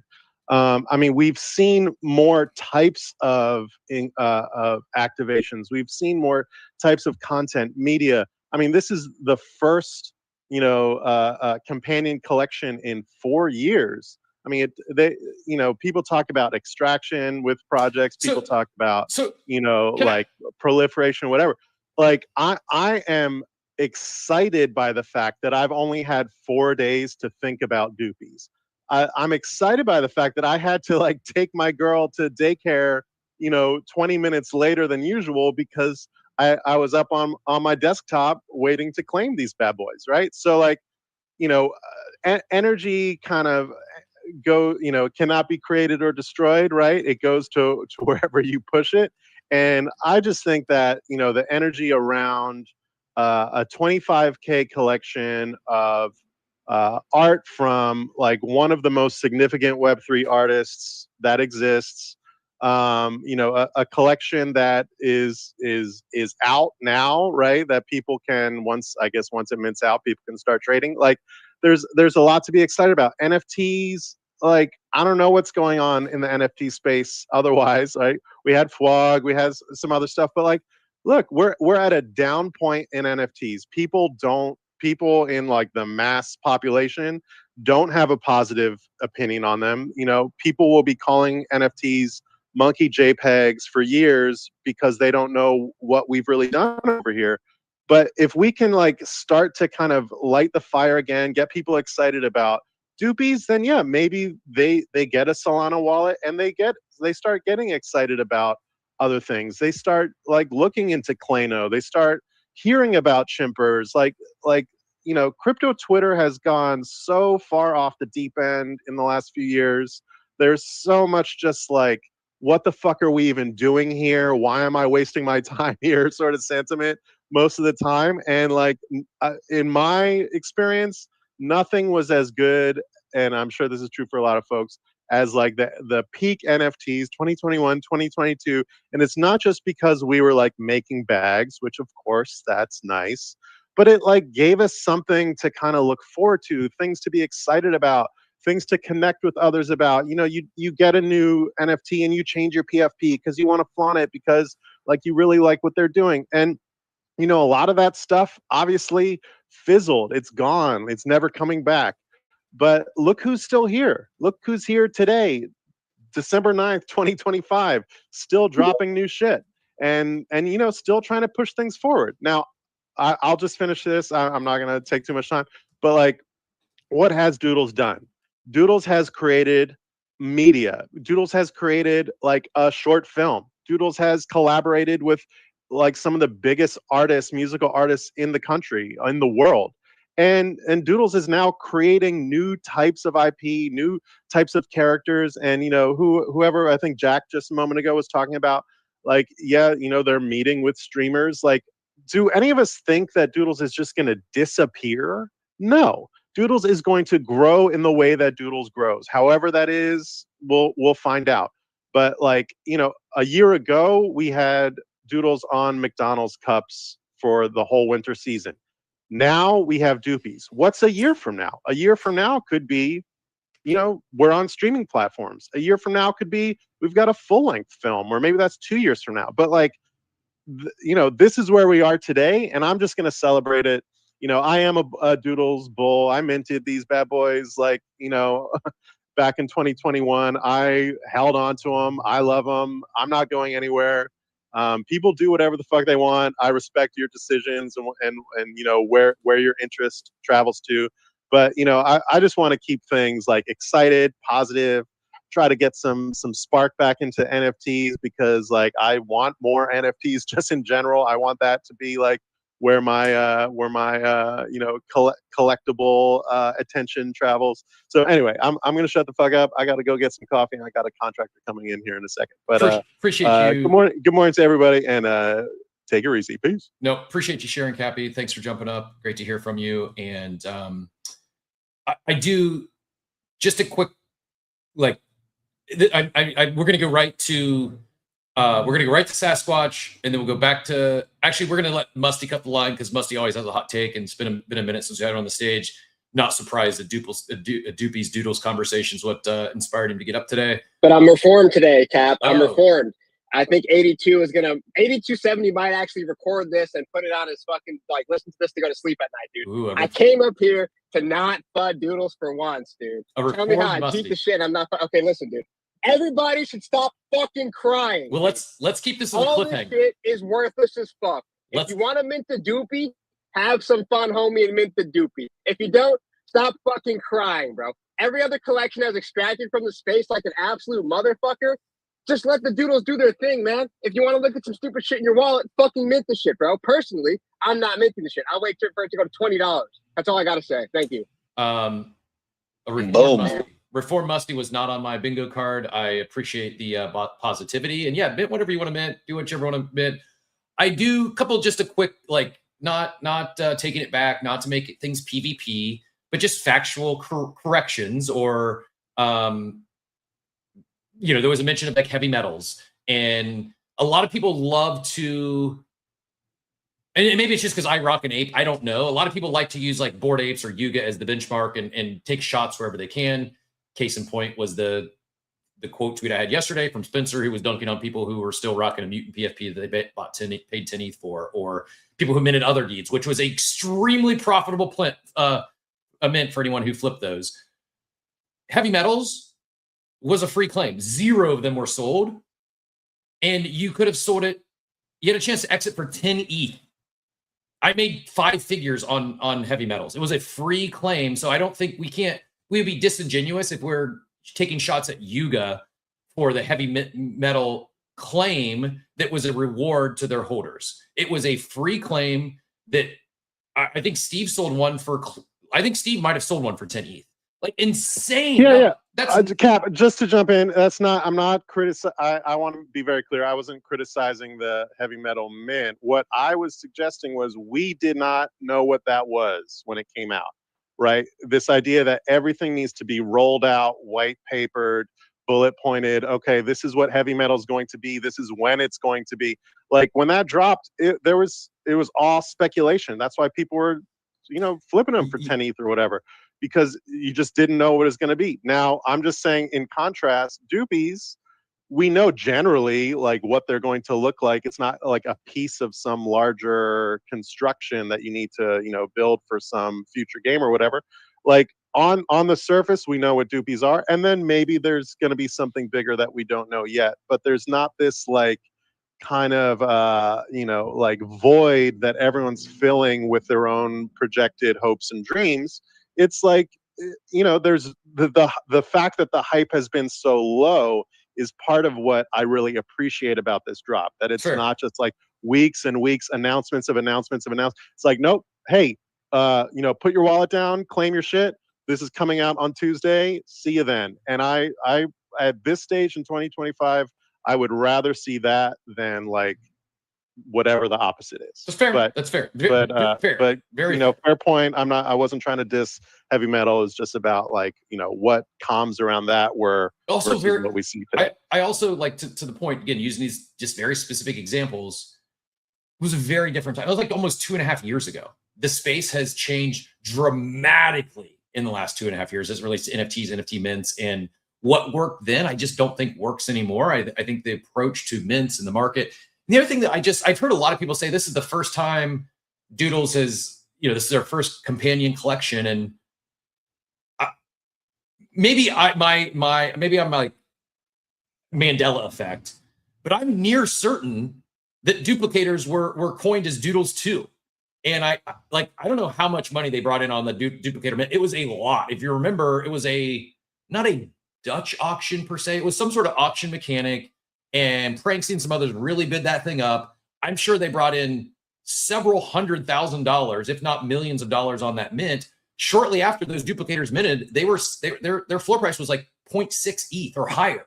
Like they have had a companion. It might have been characters, but we were led to believe it was going to be characters because they called it Doodles too. I think, unless I'm crazy, maybe I'm missing it. And I know that they did the studio and the wearables. They went away from that, and it's fine. Pivots are fine, but I just don't think it's fully telling the whole story or being fully accurate. If we say this is their first companion collection, maybe after, like, again, too late at this point. Another mechanic they could have implemented in this one, if Doopies is going to be Doodles and Doopies, well, why not burn the duplicators as part of the mint? Yeah, you want to go claim your Doopie, you can burn your duplicator for it. Well, I'll just say, and we can mince words over what a companion collection is. Obviously, it was another collection. I think there's probably a reason why you're not burning duplicators. Okay. The phrase that has always been used is, and like this phrase or not, I have maybe issues with the phrase, but perpetual utility was something that was kind of pinned to the duplicator. My guess is that somehow duplicators will be involved in evolving these things. Makes sense. But again, I don't know shit. But I think if they thought, okay, let's burn these because we need to, reduce that collection and get the Doopies in the forefront, then they probably would have done that. But I think that the duplicators will play a role in some capacity. I think you're probably right. I love it. That's going to make me even more double down on my take. Like burning them would have been a better mechanic. Like really lean into the game theory. I miss that part of NFTs. One of my favorite part of like my Web3, my NFT journey was having to decide, do I want to burn my Founders DAO pass for a meta hero or vice versa? I don't remember exactly. But like my Punks comic, do I want to burn this for a found? Like there was oftentimes real challenging decisions to make as a holder. Which path do I want to go forward with? Which is the right move, both for participatory reasonings, for financial reasonings. And I like that sort of thing. And the reality is there's just far less active participants today than there was in 22 and 23 and 21. Like the bubble burst. And especially if we're not going to be bringing the following from Instagram and TikTok and our other socials, if the NFT mints are just for the NFT natives, less is more. I think burn mechanics should be implemented more often. Make us make tough decisions. And when you reduce supply, if there's real things going on, if these things are needed, well, guess what's going to happen? The floor price on duplicators is going to go up. Like it's just, I don't think, it's also not art. It's an open edition. Like I think that's something that they could, and maybe they do this in the future. There's just levers they can pull there, and you could have burned Dude, you could have burned duplicators. I think that when we're launching these secondary, I'd like to see, this is more of like, if anyone's listening and you got a secondary or a companion collection coming in the future, think about implementing some of these mechanics. It's fun as a participant. For me, I enjoy having to make tough decisions sometimes, and I'd like to see more of it. Sasquatch, your arm is probably tired as well. Let's go Sasquatch, Joey, and then Dingus. I promise we'll get you back in here. Sasquatch, appreciate your patience, GM. Yeah, I don't really have that much to say. I mean, it seems like there's a lot of positive folks in here. I'm probably on the negative side, given I missed the mint. But I'm a day one holder, and I'm just like, why the fuck do we still have 4-day mints or like 3 days to register in the year 2025? I thought that shit was kind of like over with. I don't really see. I mean, you could say like, yes, it's like rewarding the people who are paying attention, but it's December, it's holiday season. Like being offline for just a few days is so punishing, apparently still in this year and age. And, I just think Doodles has been like a series of financial extractions, kind of what you've somewhat said, I feel like. And yeah, I'm still a day one holder, but like, why the fuck is this a 4-day mint for like this companion collection? Yuga wouldn't do that shit, with like no lead up. So yeah, I don't know. Just do better, man. What the fuck? When you say 4-day mint, what do you mean? Like 4 days of it? Because it's basically the whole thing takes place today. Are you talking about like the yeah, but it was announced on the 5th, right? Like officially announced. 5th or 4th, so like the whole, like you had to register within the last 3 days essentially, and like as an OG holder at least to participate. And yeah, I'm just like, why is this so punishing to OGs? Like, why can't there be a week of lead up or 2 weeks? Like, why do you even need to register? I'm not being critical. I'm just curious why. what's the thought in that? What's the why behind forcing people to register? Unless it's the only thing I've got is like they only want to reward the active participants, and they actually want to sell a lot of these because they do want to make the revenue. So it's like, let's give them the opportunity, but if they're not paying attention, tough luck. Is there any other like logic behind why forcing registration? Yeah, I mean, I can't think of any. Like, I think, like the prescribed like kind of mantra with like holders in like the NFT space has always been to like reward your early members. And yes, you are getting rewarded as an OG here, but I just I just don't understand the short window, and I can't really get by that. It's fair. It's fair. I also will respect and can understand the opinion of someone who, a couple of people said they like the short window. They like the fact that it creates some of that excitement, sense of urgency, FOMO, whatever you want to call it. It's kind of tapping into that, dare I say, nostalgia of the NFT mania, and I get both sides of it. So I think of everything they've done, you really could say either way. Like I get what I absolutely. You can always spin it how you want, but like ultimately, you are creating something that just is like, yeah, it's a FOMO moment. It's this limited time to make a decision. There's it's anything that's condensed. It's just to the benefit of trying to extract and make more money. That's the way I see it, at least. I would push back a little bit on the extraction part. It gets thrown out a lot in this space, just kind of like rug gets thrown around a lot in this space. I think brands, artists can sell whatever they want for whatever they want. I don't think it's extraction if they're selling a product and bringing money. I also think there is some merit to where maybe I'm reaching for straws. Is that the proper saying? Help me out here. Reaching for straws, I think. Grasping for straws, I think is what it is. But I don't know anymore. I could be completely wrong. I think it's grasping at, but who knows at this stage. I think, well, no, it's important that if I'm going to misspeak, I get corrected on these. I don't even know if I can blame my Southeastern Ohio upbringing. I can blame Southeastern Ohio for the way I pronounce dog in color, like the color blue, not the shirt color.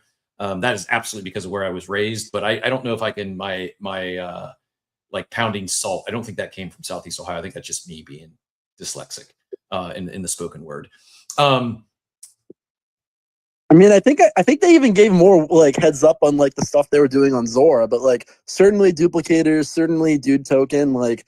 There was a lot more, announcements and time for people to, notice what's happening. I'm sure there's going to be more OGs who are just coming in, tomorrow or the next day. And they're like, wait, there was a mint, I completely missed this. And, like on one hand, you can always be like, oh, you should be paying attention. And I've already seen that take a million times. Like, oh, you should be, if you're a hardcore fan, you would have known it's coming. But like, it's fucking 4 days, like you really have to be chronically online to enjoy Doodles and be like an avid community member. Is that really like who the community is? You just have to be plugged in every single day. I just feel like that's insane. It's like, why, why? I just don't get it. So Joey, we're going to go to you next. I think Dingus is up, but Joey, when you go to you, the next phrase we're going to miss, it's going to be pounding straws. That's the next thing we make up in our own brains. Dingus, go ahead and get back in here. Hey, no, I'm in two spaces right now. I got one where they're just talking about like Bitcoin price action, Ether price action. I'm just like not really that interested in that right now. But what's going on with you guys over here? Shit, I got to get back on track. My apologies. Let Joey go first. Joey, go ahead. Yeah, I to just mention what Sasquatch was talking about. I mean, it is 2025.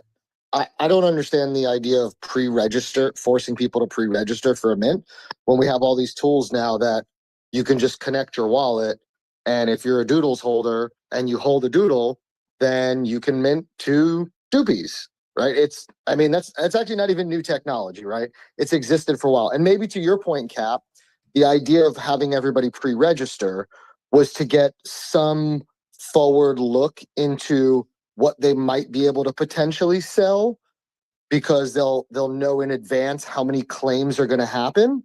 But I hear where Sasquatch is coming from. I would probably be mad too.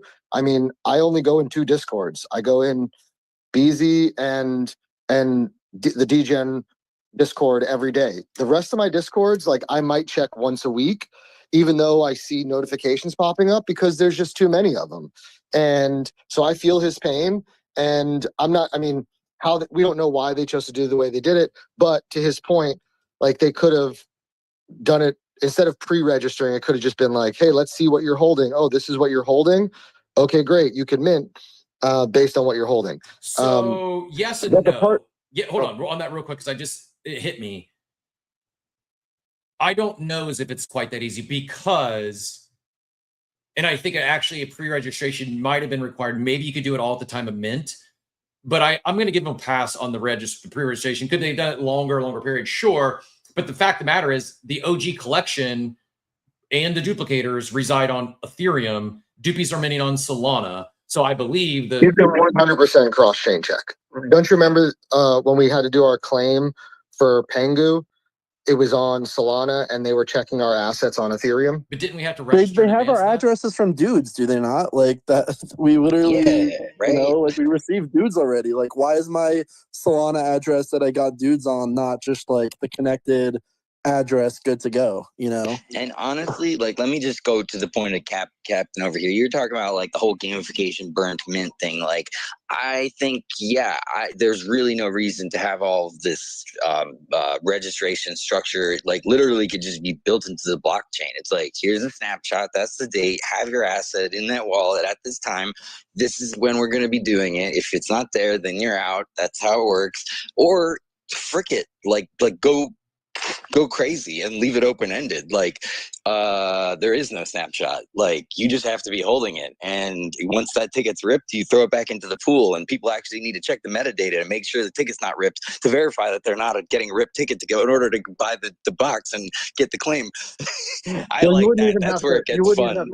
If you did like you're saying, the rip ticket thing, that's not even something that an individual would have to verify. It would just be a trait on that NFT that if that ticket is used, it becomes like used.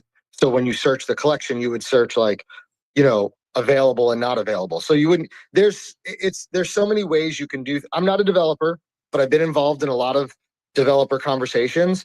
And I don't think, listen, whatever the reason is they have, and we can pick apart all different kinds of mint mechanics and verification methods and etc.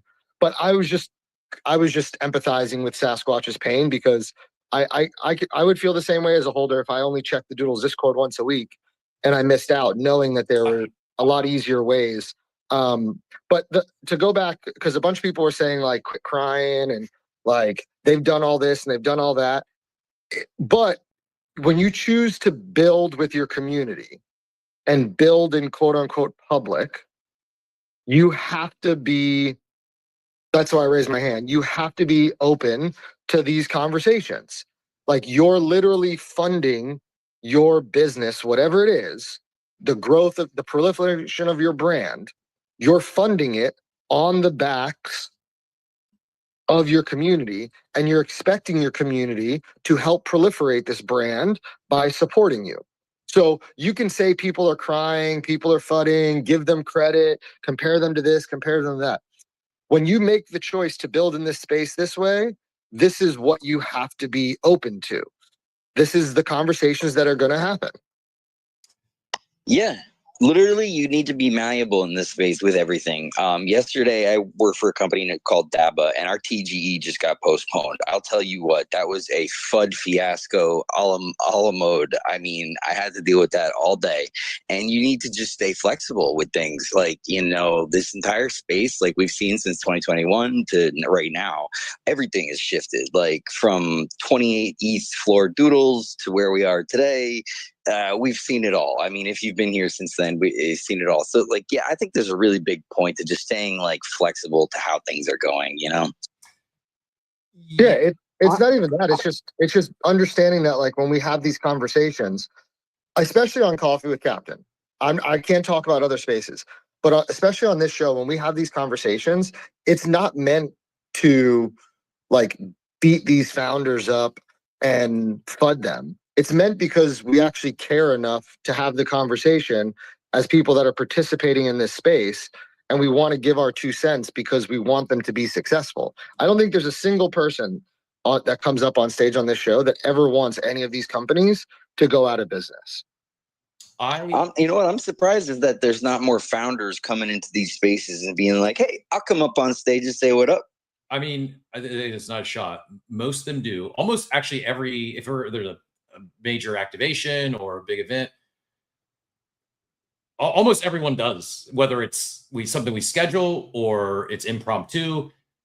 I don't know if Burnt Toast doesn't like me. I don't know if I'd said something. I've been very critical, I guess. I would say constructive. I don't think I've been fudding Doodles, but I've vocalized some feedback, and maybe I pissed him off. Maybe the team doesn't like me anymore. But Austin used to be in the show when he was with Doodles. He used to be in the audience all the time, and anytime we talk about Doodles, he'd jump up on stage. I haven't heard anyone from the Doodles team since. And I haven't reached out. I didn't invite them to come on today, so I'll take that on me. But I don't know. They have a low crypto Twitter presence in general. I mean, I think you're onto something there. Like that, the comms. I don't know. The comms aren't quite there, and I don't know what it is that's missing. Like in terms of the Pudgy Penguin sauce, I don't know how Pudgy Penguin sauce is working so much better than Doodle sauce. They both have good sauce, and it both tastes pretty good.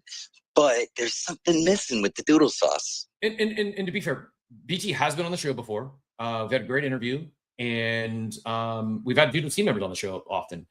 My read, and maybe I'll just reach out to him and, hey, man, are you guys upset with me? Because my read is that for whatever reason, like I'm on the blacklist, and they think I'm an anti. Where it's exact opposite. If I didn't care and want to see Doodles' success, I certainly would not be talking about them for 2.5 hours today.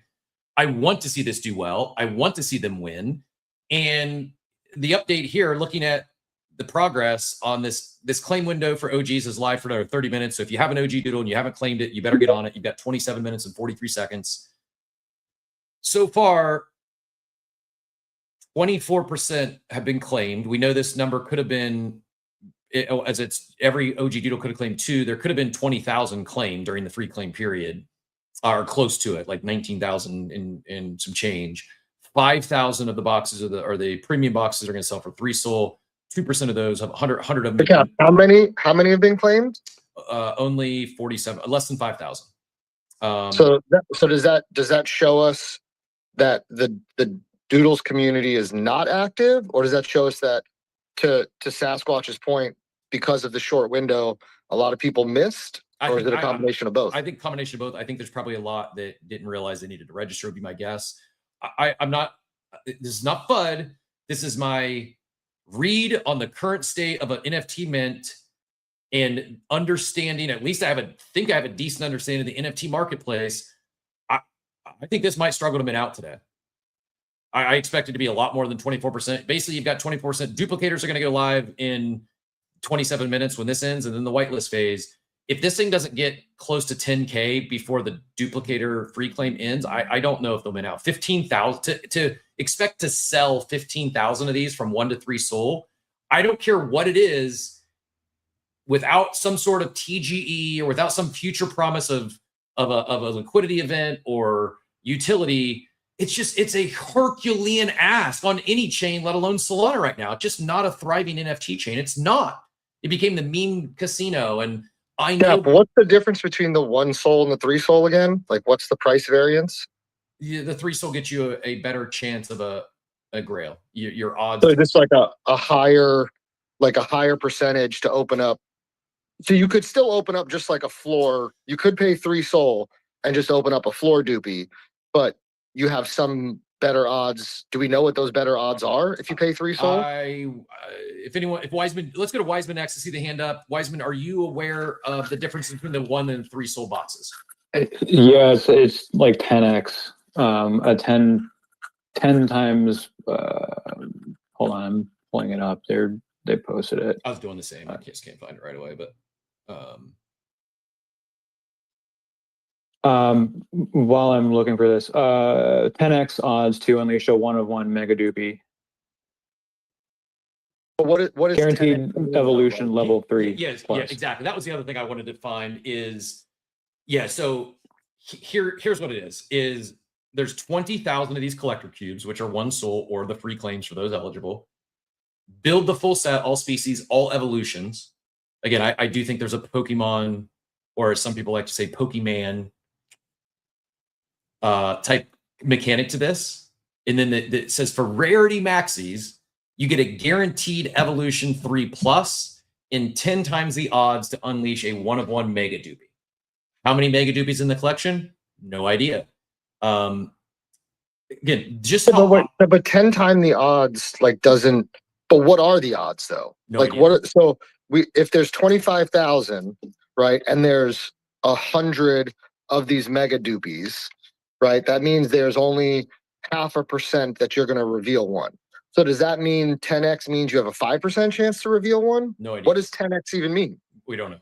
And this is back to communications. I feel like that little extra information. I feel as if you could give that information without giving too much information. I feel like you could give up like a little more information around the mint. What are we minting here? Why would I pay 3 Solana for this thing? Like, is there a chance I pay 3 Solana and I get basically a very common 1 Solana worth thing, you know? Yeah. Well, that's the point, right? You're paying. So how many of these 3rd level or whatever you called are there in the collection? 3rd tier. I mean, I guess there's at least 5. I don't know. Good question. I would like some more information. I don't. Because if the 3 soul guarantees you at least a 3rd tier evolution or whatever, right? Like, does that mean there's only 1,000 of those?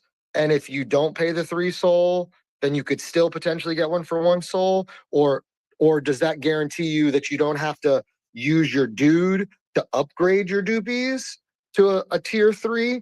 So that way it makes sense to spend the 3 soul instead of spending dude to upgrade your Doopies. Like, I understand, like, people are like, oh, I like how this is done so fast and we don't really know.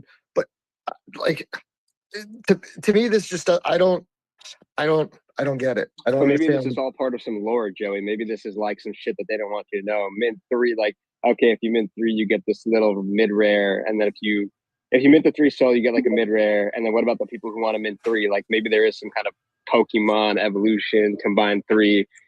I don't know, but honestly, you should tell people. But you should tell people like how they. If that's the case, I would want to know how these evolved. Because maybe they will right after though. Like maybe they will when the mint's over. But then why? But if I want, maybe I just want to. But if after the fact, I wouldn't know about something Nobody 3 says soul. shit in Web3. We all know communication's trash. Nobody says anything up front, bro. Everything's a weird speculation bullshit game. That's how all of this works. That's not true. We're actually getting rid of the weird speculation bullshit game casinos and turning it into a legitimate business with revenue generating models behind it. So I agree with both of you. I agree, Musty. I think that's how things have operated. And I understand why Doodles might be doing that with Doopies. I get it. I understand the potential logic. I also don't think that's how the space is moving anymore. At least it's not moving like that nearly what it was during the mania. I think many people, myself included, would like more information. If I'm going to mint anything for especially 1 to 3 soul, I'd like to know a better idea of what I'm getting. What am I buying? Is it just art? If so, cool. I'll make that decision. If there's more with it, it's like, I just think some of this information are key data points to help us make decisions. Cause I do think the space is mature. I don't think are we still degens? Are we still going to speculate? Yes, absolutely. Can we have fun with that? Yes, absolutely. I don't think as many of us are doing it blindly and just, oh, this is Doodles. This is a known brand. So I'm going to shove in, I'll max mint because there's going to be something to speculate on here. Right. Nobody's doing it blindly except the people like Anon who somehow still have money left to spend on NFTs and who are digital collectible enjoyers, right? The rest of us, I'm sure that most of you guys here aren't going to mint this shit for 1 or 3 soul, right? Everyone, I'm thinking about it. Okay. Because if you understand the game, Anon has that because then you can just wait until the floor tanks, which it inevitably will, right? But if you're a man, and if you love burnt toast, you love Doodles, you love the art, then what is this conversation even for? Just go mint your 1 soul. No, forget the minting. But I'm a fan of like this. This idea of them being like a Pokemon where you can evolve them, I think that's a super cool mechanic. If there was information, if there was actual information about how you'll evolve them, how they'll participate in the ecosystem, why you should consider spending 3 soul for one that's already a tier 3 and potentially get better odds for this mega whatever. I have 5 souls sitting in a wallet. If I understood the point of all this, I would support to play the game if it made sense. But I have no idea what's happening. It's not even about supporting BT. It's about supporting creativity and supporting like new mechanics. But we don't even know what any of this is, and that's part of the problem. And making and one of the hold on, we got a wild Riggs who's a working man. I want to make sure we get in name before it gets started. I think Gabe, we got Gabe 8-bit, first time caller on the show. Gabe, we're overdue. Love to get you and or Adam on at some point to talk about what you are doing with heavy metals, because there was some misinformation earlier. We corrected that, but I'll get you here in a second. I will say this, Joey. I think we're also, I mentioned we've matured as a space.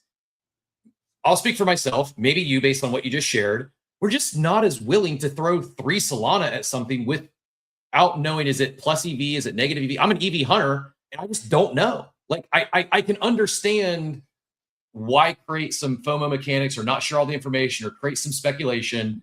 I think the space is a very different spot when it comes to NFT mints than it was in 21, 22, 23. And I don't know if this stuff works. And I'm sharing this because I want to see this do well. I want to see this mint out. I want to see the whole thing play out with 18 minutes to go on the OG claim. I'm legitimately concerned. I think I'm going to say greater than 50% chance this thing may not mint out today. Bro, it's not minting out. It's very simple. Yo, that'd be cool. I don't think it's going to mint out, and that sucks. It's also going below mint 4. Oy, caramba. Let's go Riggs, then Gabe, and then we'll go back to Wiseman. Riggs, GM, it's been maybe a year. Always a pleasure. It's been a hot minute, for sure. Gabe, sorry, it just jumped you and you got off stage. I did not mean to do that, but I do have to get back to work. First off, to do any type of FOMO type mint speculation when it comes to Doodles in 2025 is absurd. There is no speculation and FOMO when it comes to Doodles in particular. It's just not, it's the reality. That's why you see the FUD all over the timeline about all of this. It's just part of it. Secondly, I feel so frustrated right now because I have a family, I work fucking full time, and I just found out I don't get to claim because I didn't do some registration. It's absolutely absurd. In 2025, we're registering for something in a Discord when we have the blockchain to fucking prove ownership. Like, what is this? And so, yeah, there's a super frustration point. Maybe I would have claimed and then bought some more. Not now. I'll echo that sentiment. I agree. Like, I understand everyone who got excited about the short timeline and stuff. This stuff also pissed me off in 21, 22, and it definitely rubs me the wrong way now that I can't claim something because I didn't know I needed to register for it in advance, and we're all not living in Discord. I don't even know, was this even announced on X, or did you have to see the announcement in Discord? If so, that's just, unless it is with intent, they only want their Discord community to mint this thing to get the free claims, and they want to create FOMO for everyone else. Okay, I get that. I just don't think it's going to work. And if that was the case, then they should have set it up to where anybody who doesn't claim, they're dropping the rest of them to the Discord people that ultimately go and do the process, right? Don't save the allocation so that you can think you're going to sell more. That's the reality of what they're going to do here. You don't. 100%. They're going to try to sell what wasn't claimed. Yeah, that was the idea of pre-register. Which is fine. I can understand that, but don't give a 2-hour window and don't make you go and pre-register in 2025. What is happening? Keep the allocation and resell it later if you need to. Or the reality is, if it doesn't mint out, you reduce the total supply. I just don't understand. I'm frustrated. Either way, had to hop up and share my 2 cents. Hope everyone's well. You likewise. Hope you're well. Happy holidays to you and the family, and keep crushing it there with the day job in New York. If anyone is looking for commercial real estate in New York, Riggs is your guy. Hit him up. All right, we've got no more than 17 minutes. We do got a hard out at 11. Otherwise, we create extra issues for our producer Payne behind the scenes. So Gabe 8-bit GM, welcome to the stage. There was just some, to give you up to speed, the quick TLDR, talking about this Doopies mint as a companion collection, a secondary collection. Someone referenced it to heavy metals. And how we just corrected, it was not a paid mint, it was a free claim. At one point, they were able to sell those passes for nearly 10 ETH.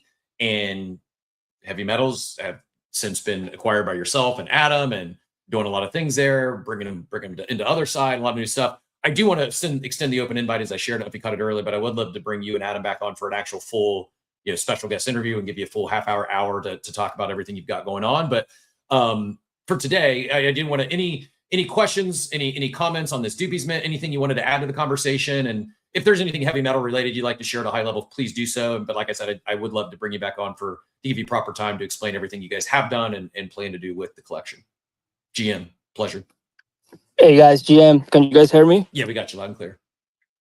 Good. So no, nothing. Someone tagged me in a comment, and I was like, "What's going on? What is happening with heavy metal?" Right? So I was like, "Let me jump in the stage and let me see what is happening." So no, that's my whole reason why I'm here.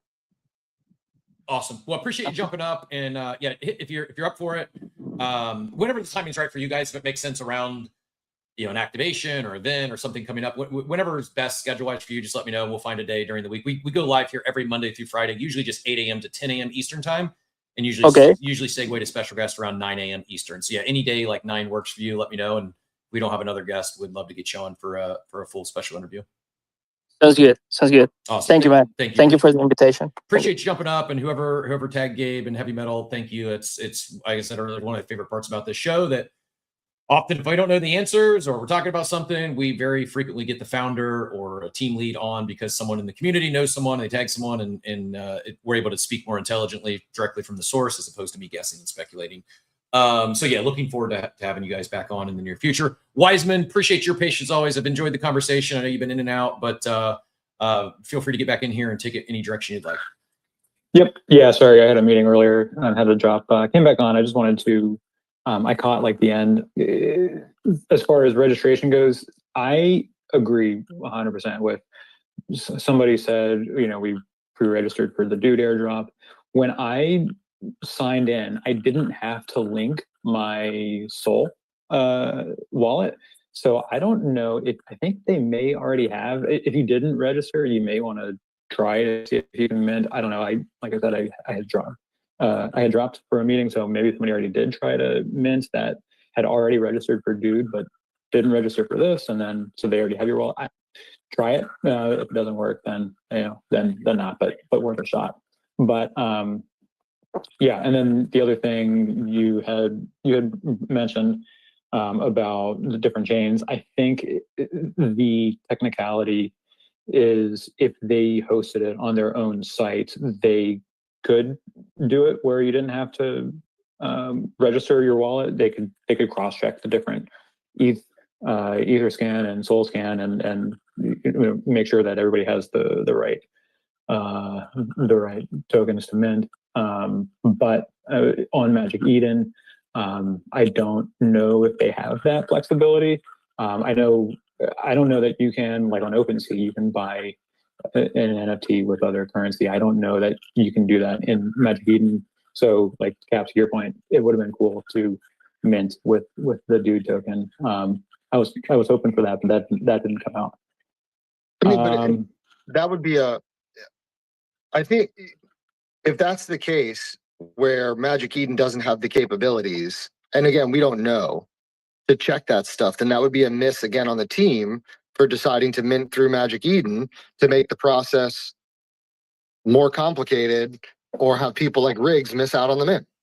Yeah, I don't know. I mean, there's a reason they picked that. I don't know what their reason is. Maybe they got some kind of, under the table handshake deals. I don't know. But it is what it is what it is. Like, I don't know. I don't think you can do that with the Magic Eden infrastructure. And I assume, my assumption, why Magic Eden over OpenSea, which seemingly has lapped everyone in the NFT marketplace. My assumption is just it's the leading Solana marketplace. Is that probably a fair, accurate assumption? Yeah, that's probably. I don't know that OpenSea. Does OpenSea support Solana? I'm not even sure about that. I don't know. No, they don't support Solana yet. Okay, there you go. There's the answer. There's no. I don't think you can. I don't even think you can. There's all right. There's no Solana NFTs on OpenSea yet, right? Isn't that something we talked about as part of like something they could focus on upgrading to, or am I wrong? No, I think you're probably right. Now that I think about it, I did think. I mean, I think you can. I was thinking you could buy NFTs with Sol, which you can. But the Yeah, they have cross-chain payments on OpenSea, but I don't think they have Sol NFTs yet, which is why they went with Magic Eden's Launchpad. But it's still, if there's, I mean, it still doesn't make sense that, to Rig's point, you know, he's someone who's been a supporter for a really long time, and obviously Sasquatch was too, and going with a Launchpad, and we don't know. So let's not even talk about it. Forget it. Really enjoyed the conversation today. We went super long. I appreciate everyone who joined the conversation. I also appreciate everyone being able to disagree on some topics without being disagreeable. I will also apologize to Spencer. I'm going to send him a DM privately. My rereading my quote tweet yesterday, like I said, I would have worded it differently. Was not intended to be taking a shot at him or anyone else. I could have omitted something that would have made it less seem like that. Riggs, great to hear your voice again on stage. We've got some demands for lunch break to come back. And yeah, Magic Eden is the main Solana launchpad. So all that makes sense. A couple other news points. We'll get you out of here. The Jack Butcher self-checkout was acquired by the X Museum in Beijing. So Joey, to your question, is it really art? You've got a real museum in Beijing that just bought the actual art installation. It is subjective. It's not for everyone, but it's certainly, I'll reiterate my take yesterday. I think Art Basel 2025 was a pivotal moment for digital art. And I also this isn't, again, not a shot at this Doopies mint. I think where the space is heading is less of things that made sense in 21, 22, higher price mints, speculation, unknown, and heading more towards distribution and lower price points, free to very low cost, and then letting the market decide what they value these things at after they get into the secondary. I know that's tough, but you can't tell me royalties don't exist anymore. They absolutely do, especially if you do it on a new contract. You can protect those royalties. Artists are earning. I mean, look at Good Vibes Club has generated over $1 million this year in royalties, and they minted in 2025. Like it is a thing, and it's a lazy excuse if you're saying, oh, I gotta sell these for a high price point because there's no more royalties. It's just not true. Like you can protect your royalties. The other data point, I shared this up top. I'm gonna flash it on the screen. Well, I got two other quick ones. I pinned it up top. I'm not going to waste the time to find it on the screen. So if you want to see it, go look up top. But I Can't Trade has been on a absolute heater in terms of predicting things in this space. The guy is dialed in on several fronts, from NFTs to tokens to major price action. He's been, since August, he's been saying we're going to 50 bips rate cut this month. And now it's seeming, I'll check Poly Market. It sounds like we might actually get, Poly Market is still at 1%. So the prediction markets would say you're not correct in this take. But hearing more and more people saying it's not going to be 25 bips, rather 50 plus tomorrow, and will be interesting if true. The original, the pinned post from I Can't Trade up top, it was actually a pump. It says the Federal Reserve should cut interest rates by 50 basis points tomorrow. Not saying they will. That may be hopium. I think it's probably safe to say that a 25 bips decrease is priced into most markets right now. And in the same ways, I think that's safe to say. I also think it's safe to say that a 50 bips decrease is absolutely not priced in. And if we do get that, it could absolutely send things. So maybe a good day to be dialed in. And if you're a perps trader, could be a fun day if that news drops. And then last, but certainly not least, but good topic, good heartwarming, positive note to wrap things on today on a passionate conversation. Our guy Drew, one of my favorites in the space, always looking out for other people, has protected many out there, whether it's helping you with wallet security or securing your discords.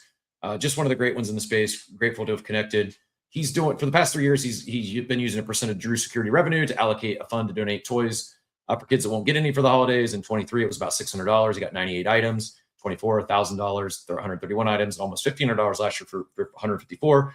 expecting way more in 2026, especially every year. We are so blessed to be trading crypto and getting airdrop magic internet money when there are others out there that are not as fortunate. If you can't donate coats, toys, clothes, etc., St. Jude and Giving Block have direct links which have the ability to accept crypto as donation. So if you're looking to help but don't want to do the effort yourself, you can get with Drew Security and he'll make sure I would put my name on the line that he's not going to grift and steal your funds himself and pocket it, but rather would get anything you contribute to those the less fortunate that are in need. So Drew, appreciate you. You don't have to do that. I know it takes beyond your financial contributions, takes a lot of time, effort, and energy to do that sort of stuff, and is greatly appreciated.